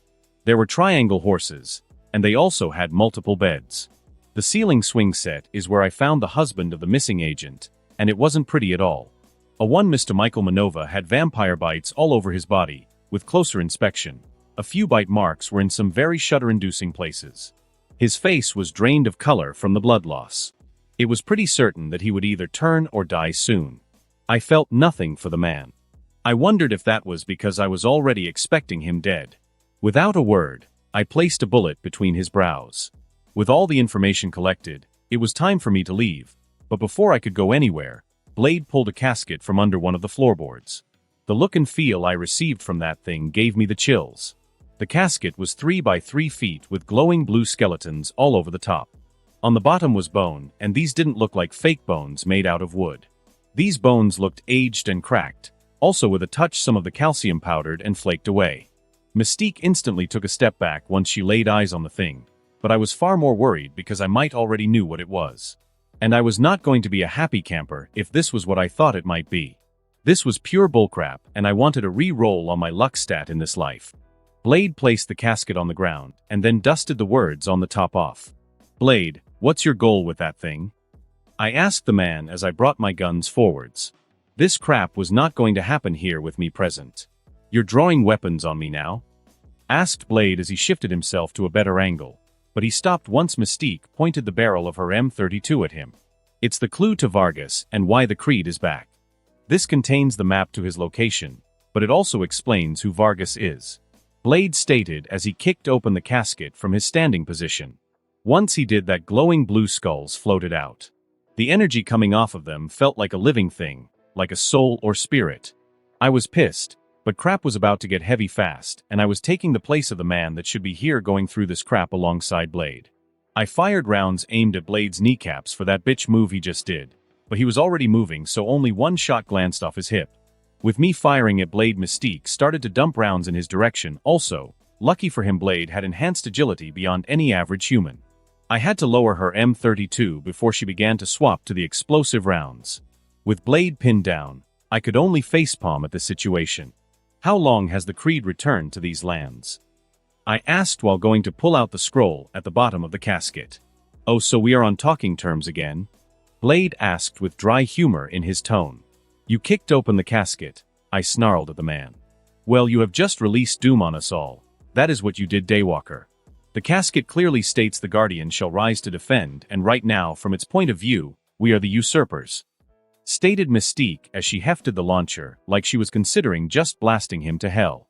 "It has the map to where I need to find his crypt, so it had to be opened," stated Blade as he swiftly hopped up with his guns out. "Put your guns away, we have bigger fish to fry than our beef," I told the man as I waved him off. I turned to Mystique because she was the only person I knew that could read ancient Cyrillic besides the ancient one. "Mystique, do you mind telling us the location and what's up with this symbol?" I was pretty certain I knew that the symbol was for the Creed, but I wasn't too sure about the location. Hell, I was hoping that Sol either wasn't the Guardian or was the Guardian of some other place and flew far, far away. It speaks of the lowest mountain and the champion called Vargas, the Messiah of the Creed. He is the vampire above all others, one born from the power within, Mystique stated as she started to rip up the map. From my position, I noticed Blade twitched, but I already had my guns up trained on the man. "We are in a truce, so we are going to kill this super meta vampire together," I told the man as I holstered my runs. "How do you know that it's a mutant vampire?" Blade asked me as he raised an eyebrow at me. "The power within can only be a meta-human. There is nothing else back that far that could explain something like that. So a person born with their power from within is now a big vampire boss. Let's go kill them," I told him as I brought up my holo map for Mystique to place the coordinates for our heading. We were about to head off into the mountains of Russia, and I had to kill a super juiced up clone of a man I respected. I knew who it was because I had read the comics before I died. This was going to be one tough-ass fight. The only saving grace was that this vampire knockoff doesn't have his metal skeleton to save his butt today. It's always a clone when it comes to that man. The fastest man alive. Vampire Beastie Benjamin Blake Red Hood. With the coordinates plugged into my gauntlets, it was time to leave. "Do you have a ride?" I asked Blade as I turned and typed in a few commands to Alfred. I had decided to leave behind one of my mini-drones as I wanted to collect blood samples from all of the different types of vampires. That way I could get some research done on what makes them so different. What did you arrive in? Blade asked me as he eyed Mystique since she was still looking at him with the M32 at the ready. Limo, but I doubt that it would return. I told the man with a shrug. Now, vehicle is parked where? I promoted since he was staying silent. Round back, replied Blade as he put his guns away. Are we really going to follow him? Asked Mystique as she waved in his direction. Yeah, we will have to. Otherwise we will be stuck with those new vampire types. I told her, expressing aloud my own inner thoughts as I put away my own weapons. Although I put my guns away, I kept my sword out. Fine, we will go kill this schlong-blocking vampire. Mystique snorted as she marched out of the room. I was about to facepalm at that when I noticed Blade looking at me with a raised brow. I put my hand back down and could only shrug at the man. He grunted at me, which brought a chuckle since he reminded me so much of Logan with that move. I stood my ground and waved a hand for Blade to leave first. As we walked back up the stairs, I left behind a few of the remote-controlled bombs with one of my mini-drones. This place was going to be hit with an implosion bomb once we left. Yeah, I was going to alert Fury about this, but I refused to allow Hydra to get a mutated vampire sample. Granted, with how long they have been around, I was all but certain that they already have the V-virus sample. When we got up the stairs, Mystique was standing at the ready, with the M32 pointed down the hallway. Blade just kept on going like it was nothing, but I stopped and left out a groan beside Mystique. Is what I think is happening? I asked out loud, letting my frustrations show. Yeah, it's happening, stated Mystique as she frowned at my comment. At our comment, Blade stopped to turn and take a look at us. What? Asked Blade as if this was all our fault. The bodies are missing, Mystique stated as she pointed to the spot where Blade's kill should have been. With that prompt, we all made our way forward to check, and found that not only was his kill missing, but also the mutated vampire I had killed was also missing. With my own growl, I joined the other two as we slowly walked back out to the club entrance. When we arrived at the broken-down hole in the wall, we found a massive behemoth standing there. It stood at 20 feet tall, had 4 arms, and was but ugly. All 4 hands had 2 feet claws extending from each finger, its back had spiked protrusions curving out, and its mouth was hanging open. All along the body it had demarked lines from where it combined the body parts to make a whole being. Blade didn't even wait for any cues or planning, he just pulled out the sword and charged at the bloody thing. Hey, RRRGGGH, is he always like this? Mystique asked me as she unslung the M32 grenade launcher. I honestly don't know, but damn it, you go left. Get up on stage and try to get one into its mouth. I will go right and try to bring it down by removing its legs. I stated as I launched myself towards the behemoth of a vampire. I didn't need to know what her thoughts on the matter were as 2 shots were fired over my head. Mystique's aim was as true as ever as one took off the head and another removed the right arm.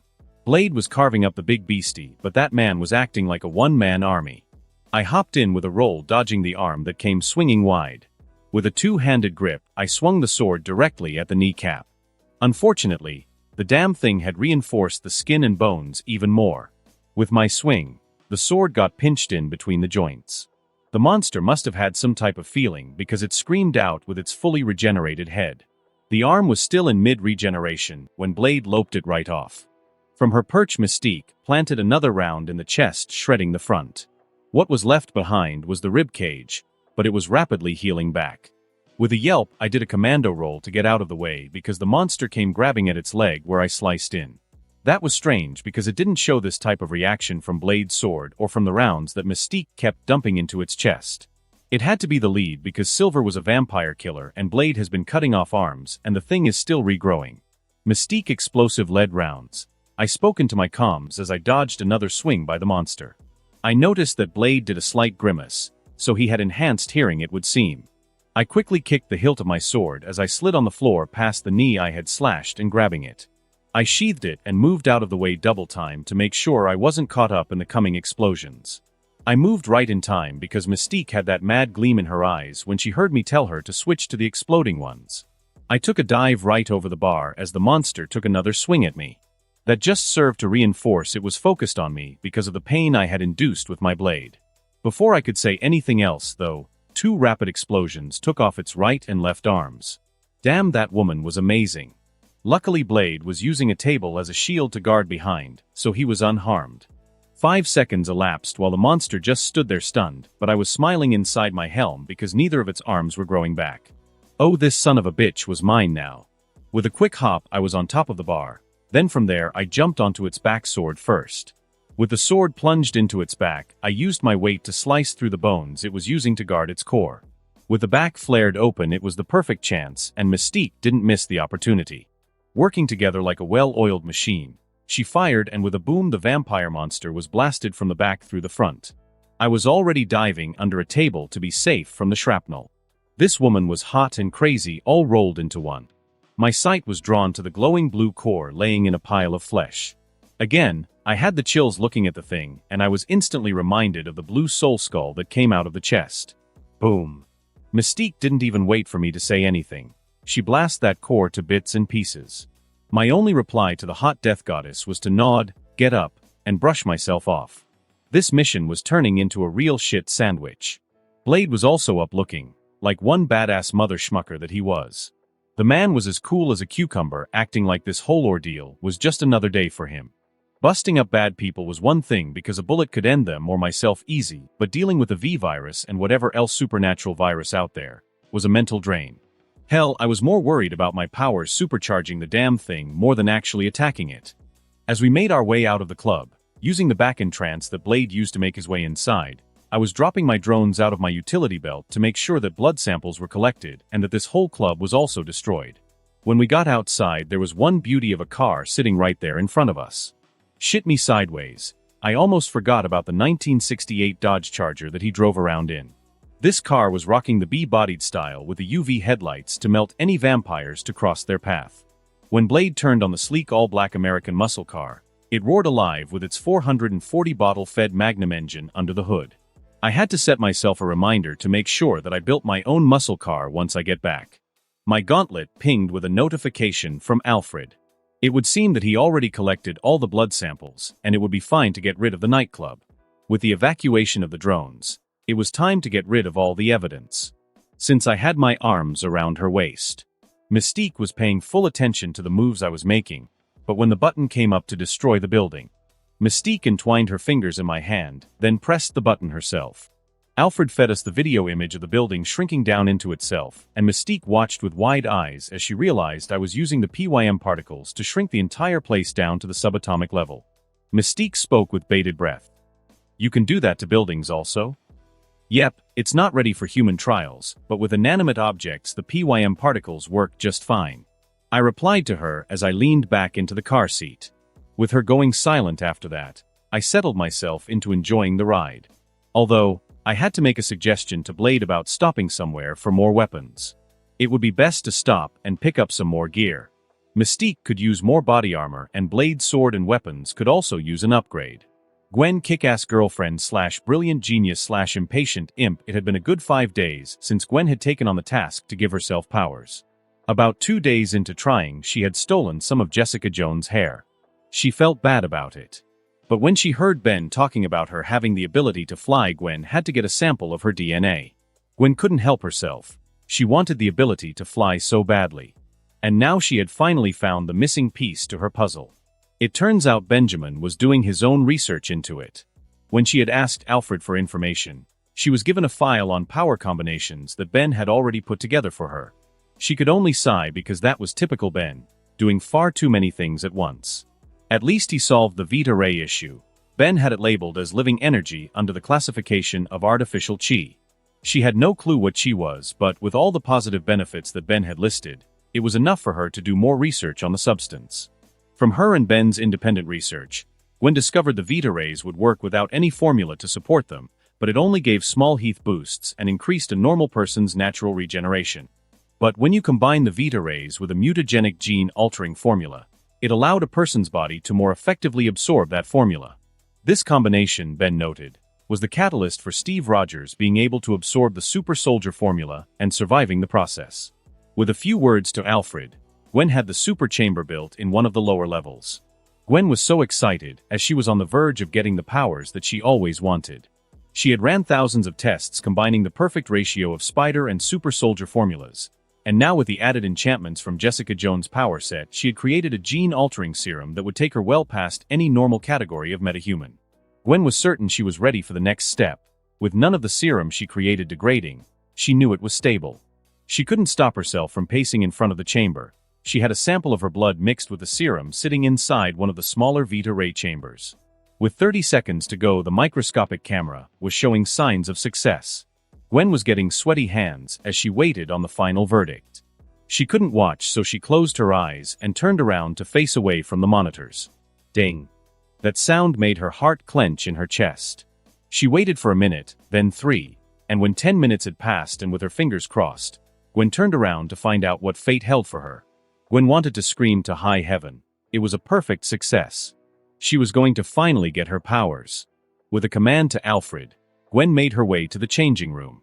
Gwen was acting on impulse, and with only rudimentary testing to verify the serum would work on her, she decided to go for it. There was no cellular degradation, with perfect genetic recombination, and even overall improvement in the final product. Oh, she was going to be stronger than what the independent serums could produce. Oh, she was going to get powers now and not wait till later. Gwen could do this on her own with better results to boot. With a quick change into her cute pair of boy shorts and matching bra, Gwen injected her ultimate serum. She was going to get flight, strength, agility, and so much more. Alfred, hit me with 50%, then amp it up to 100%, and hold it there until everything is complete. Gwen spoke to the air as she stepped into the Vita chamber. That can be arranged. Maybe I should call in for some backup to ensure your safety? How about Dr. Kenny or Jean to help monitor? Alfred responded from the installed speakers in Gwen's lab. I got this, so don't worry, Alfred. Now turn it on. Gwen stated as she closed the door to the chamber. Within a few seconds of her closing the door, it hit her. It hit her like a train slamming its way into her body. Gwen wanted to scream. She wanted to yell to release the pain building up in her body. But she felt it working, knew it was working. Before she realized it, the Vita Ray levels in the chamber were dropping. That could only mean that Alfred was turning down the Vita Ray intensity. Unfortunately, she already had preparations for that event, though her cells screamed for relief. But she knew this would work. She only needed a little more time. So with a flick of the switch she had built inside the chamber, she removed all outside control. Gwen turned up the intensity of the Vita Rays in the chamber. But with that, it felt as if her cells were on fire. She couldn't hold it in anymore. Aragurgag. Gwen felt the tingle race up her fingertips. The feeling was like electricity was poured into her veins. Neither Jean nor Ben had told her about this feeling. Gwen felt alive in a way she couldn't describe. Gwen felt like the perfect version of her, that the new her had no peer-level adversaries that she would face. Now that the procedure was a success, all she had to do was leave the chamber. With a twist, the dial for the strength of the Vita Rays broke off. That sent her heart to race, so Gwen reached for the door handle, but that broke also. Gwen was now in full-on panic mode. She didn't know that her super strength would be that strong, and she seemed to have no control or finesse. She should have calculated that her strength would be able to break through advanced reinforced nanocarbon titanium. Shit, maybe she should have asked for that backup. Now Gwen felt like she was going to regret it. No, she refused to panic. With her hands planted on the door, Gwen placed her feet on the back wall. Gwen took a moment to breathe deep as she ignored the Vita Rays kept enhancing her body. With focus she pushed hard, but the door was already being yanked open. And with it Gwen was already pushing her way out of the chamber. Everything slowed down in her vision. Gwen never knew anything like it. She had heard Peter talk about how it felt when his spider senses kicked in, but she never knew that time slowed down in his perception. That didn't matter to Gwen though, because her body was already moving with her mind at lightning speeds. Oh crap, Jean was the one who ripped the doors off the chamber. Now Gwen knew how Ben feels when she catches him doing something without backups, and she realized she also had fallen into that seductive trap. She had to place that thought aside though, because Jean had yanked the door off with too much force and both her and the door were heading right for Jean. With a twist, Gwen shifted her center of gravity, using that to pull the door in a slingshot maneuver, getting right up under it. Oh. The door was light as could be. Gwen thought to herself as she held it up above her head. Jean telekinetically cut the power to the Vita Ray as she gushed. Gwen, what happened? Are you alright? As she rushed to Gwen's side. Gwen could only smile as she looked down at Jean with the door held above her head.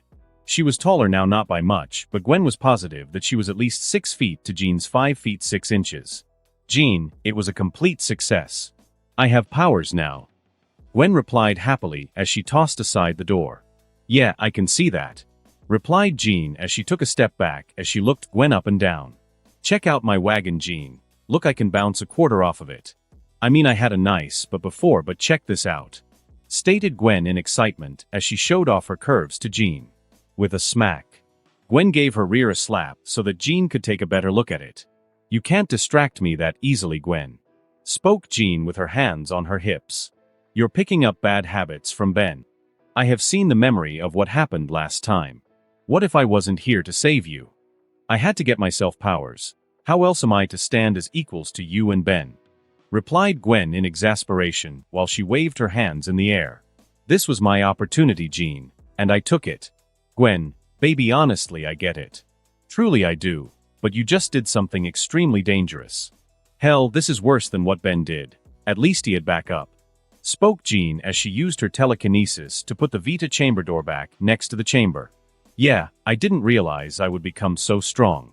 The safety handle I placed inside popped right off. Gwen spoke with frustration as she went over to the chamber to pick up the broken handle.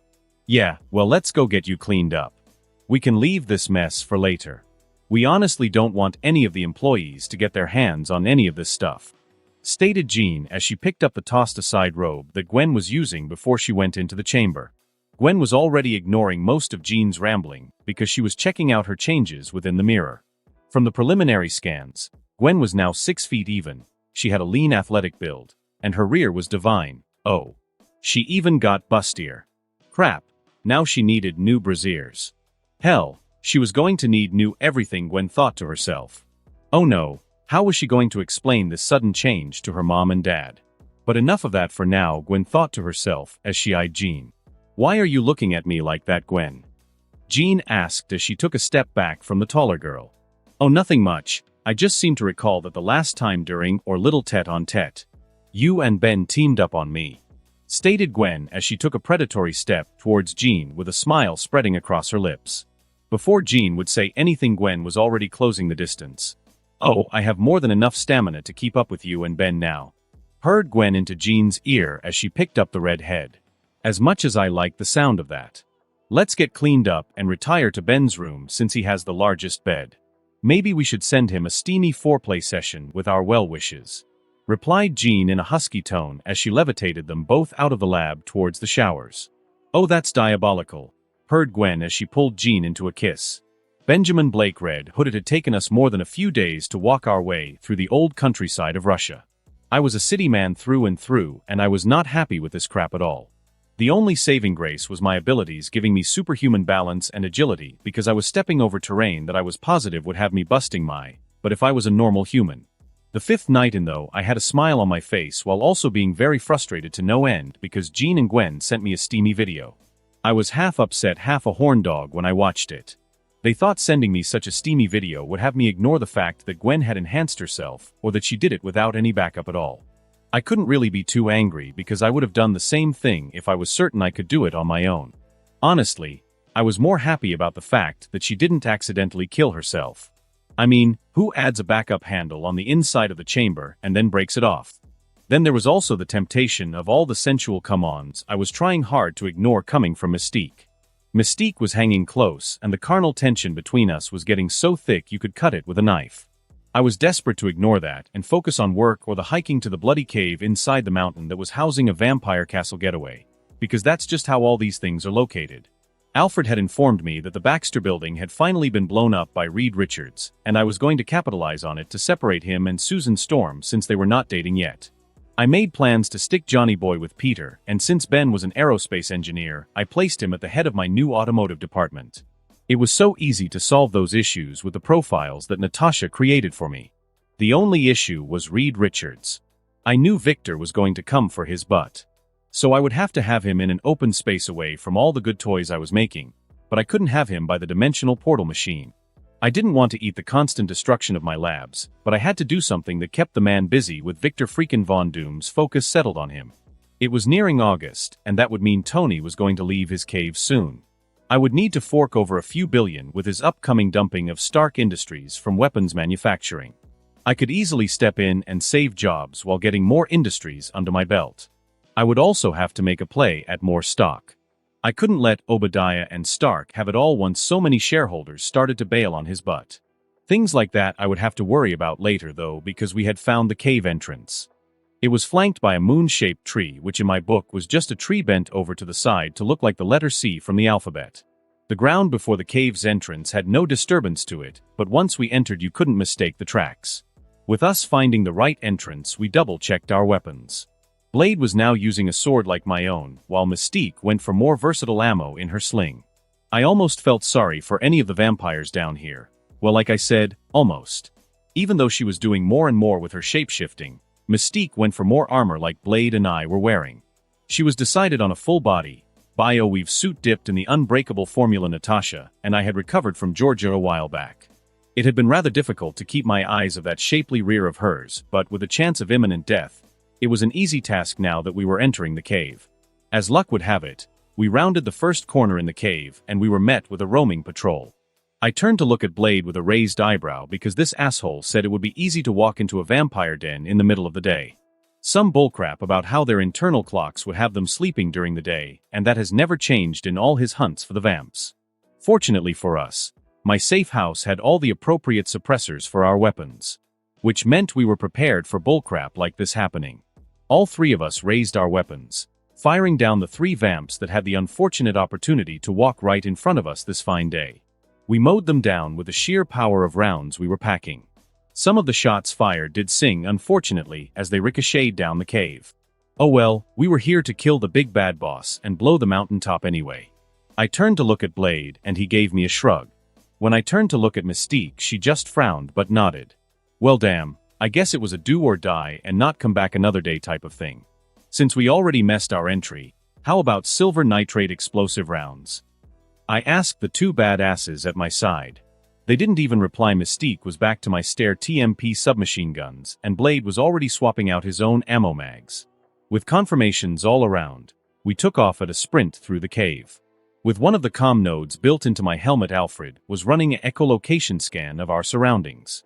The HUD was showing a large cavern roughly 40 feet directly below us, and he was showing we were 15 feet and to the left of a drop into what appears to be a water chute. That was where we were going to go to gain access to the lower level, since so many vampires were bound to converge on our location. We raced down the corridors at each other's shoulder. Mystique had my right while Blade had my left. Any vamps that got in our way were gunned down with one explosive round to their cranium. Yeah, nothing that was going to stop us from getting to our destination. When we flew down the last set of stairs and rounded the corner, there was another one of those massive mutated vampires waiting on us. Unfortunately for him though, Mystique couldn't wait to try out her new toys. He took one of my own inventions to the chest before he could register that Mystique had swapped out to the M32 rotary grenade launcher. What she shot into the vamp was a silver nitrate explosive round, but I added in a small twist for the big guys like them. The round started to spin, drilling its way inside the big vamp like there was $1 million hidden in its chest. Within a split second after the round was inside, though the skin healed over. Well crap, that's new. Still, too bad for him because he was then blown to bits from the borrowing round. Ugh, kibbles and bits were everywhere. But we had no time to register it all. There were roughly 100 vamps chasing us down a long narrow corridor, and our only entrance to the lower levels was now free of obstructions. I didn't want to, but with a toss over my shoulder, I dropped a grenade for the helpful vampires and dove in first. With my perception and reaction time, it was an easy decision because whatever we were about to fall into would need at least one of us fully focused. Blade was right after me, and then Mystique pulled up the rear. I heard the grenade launcher fire a few times, so I was certain she picked the last spot because she wanted to explode more vamps. We fell for what felt like eternity. I would have to create a solution to my perception of time soon because this was one of those rare moments when it sucked. It was a year, then another, but when I was rounding on 5 years falling. I was finally able to wrestle my perception and brain back under control, but nothing was the same again. That has been the single longest time. I was struck with speed psychosis, and I was now in a very pissy mood. I was ready to kick the ever-loving crap out of this vampire lord. What we did fall into was not some water reservoir, but the bathhouse. I could tell that it was a bathhouse because of the naked person lounging back and relaxing was just a little pissed at our intrusion. Grrr, we both growled at each other, but I already had my guns up blasting away at whoever and whatever this bastard was. Snicked. Well damn knuckles. This was the freaking boss man himself. I stared at golden bone claws coming out of the man's hands as he proceeded to slash apart the rounds I was firing at him. Since my bullets were doing crap, I holstered of my pistols as I pulled out my sword. I slashed at him as my companions fell into the bath right behind me, but I was in for the surprise of my life. His golden claws stopped my sword dead, but that wasn't all. This mother schmucker blew me a kiss with a wink, all while doing this with the face of Logan. I couldn't help myself. I shivered right there on the spot and received a kick planted in my chest for my efforts. I did a swift rollback over to my companions, but we had to move quickly because of the sound coming from overhead. Blade and Mystique were as fearless as ever, firing right into the coming tide of vampires, but I was searching for an angle to use to escape this mess. Whoever was in Logan's clone body was eccentric, so if we could get him to talk, we could attack and get him while he monologued, or at least get this down into a 1 versus 1 situation. It didn't look like we were going to be in much luck, because his lackeys brought around his armor for him to get dressed. Vampires were still falling through the hole we came through and from the far end of the chamber, but with the upgraded weapons I gave to the both of them, the vampires were dropping by the dozen. So I left them at my back and broke rank to kill this bastard. He had to die and die as fast as I could make it happen, without the use of my speed force. I sliced down through his surrounding entourage, but as I came within striking range of the man, his leg whipped out like a viper going for my temples. You would think with Logan's short legs they wouldn't be able to reach that far. I was already twisting when I noticed the leg was coming up for my temples. With a swift slash, I removed the fake leg at the hip and followed with a kick square in the jewels. Easy on the pudenda, you barbarian, for they shall be pounding into your sweet backside later this evening. He yelled out at me. That drew me up for a second. A second which I should have been using to lay down more damage, because the leg instantly grew back from where I removed the last one. What?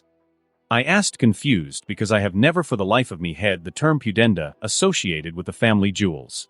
Oh, do not fear me, sweet child, for I, Lord Varkes, have chosen you to warm my bed tonight.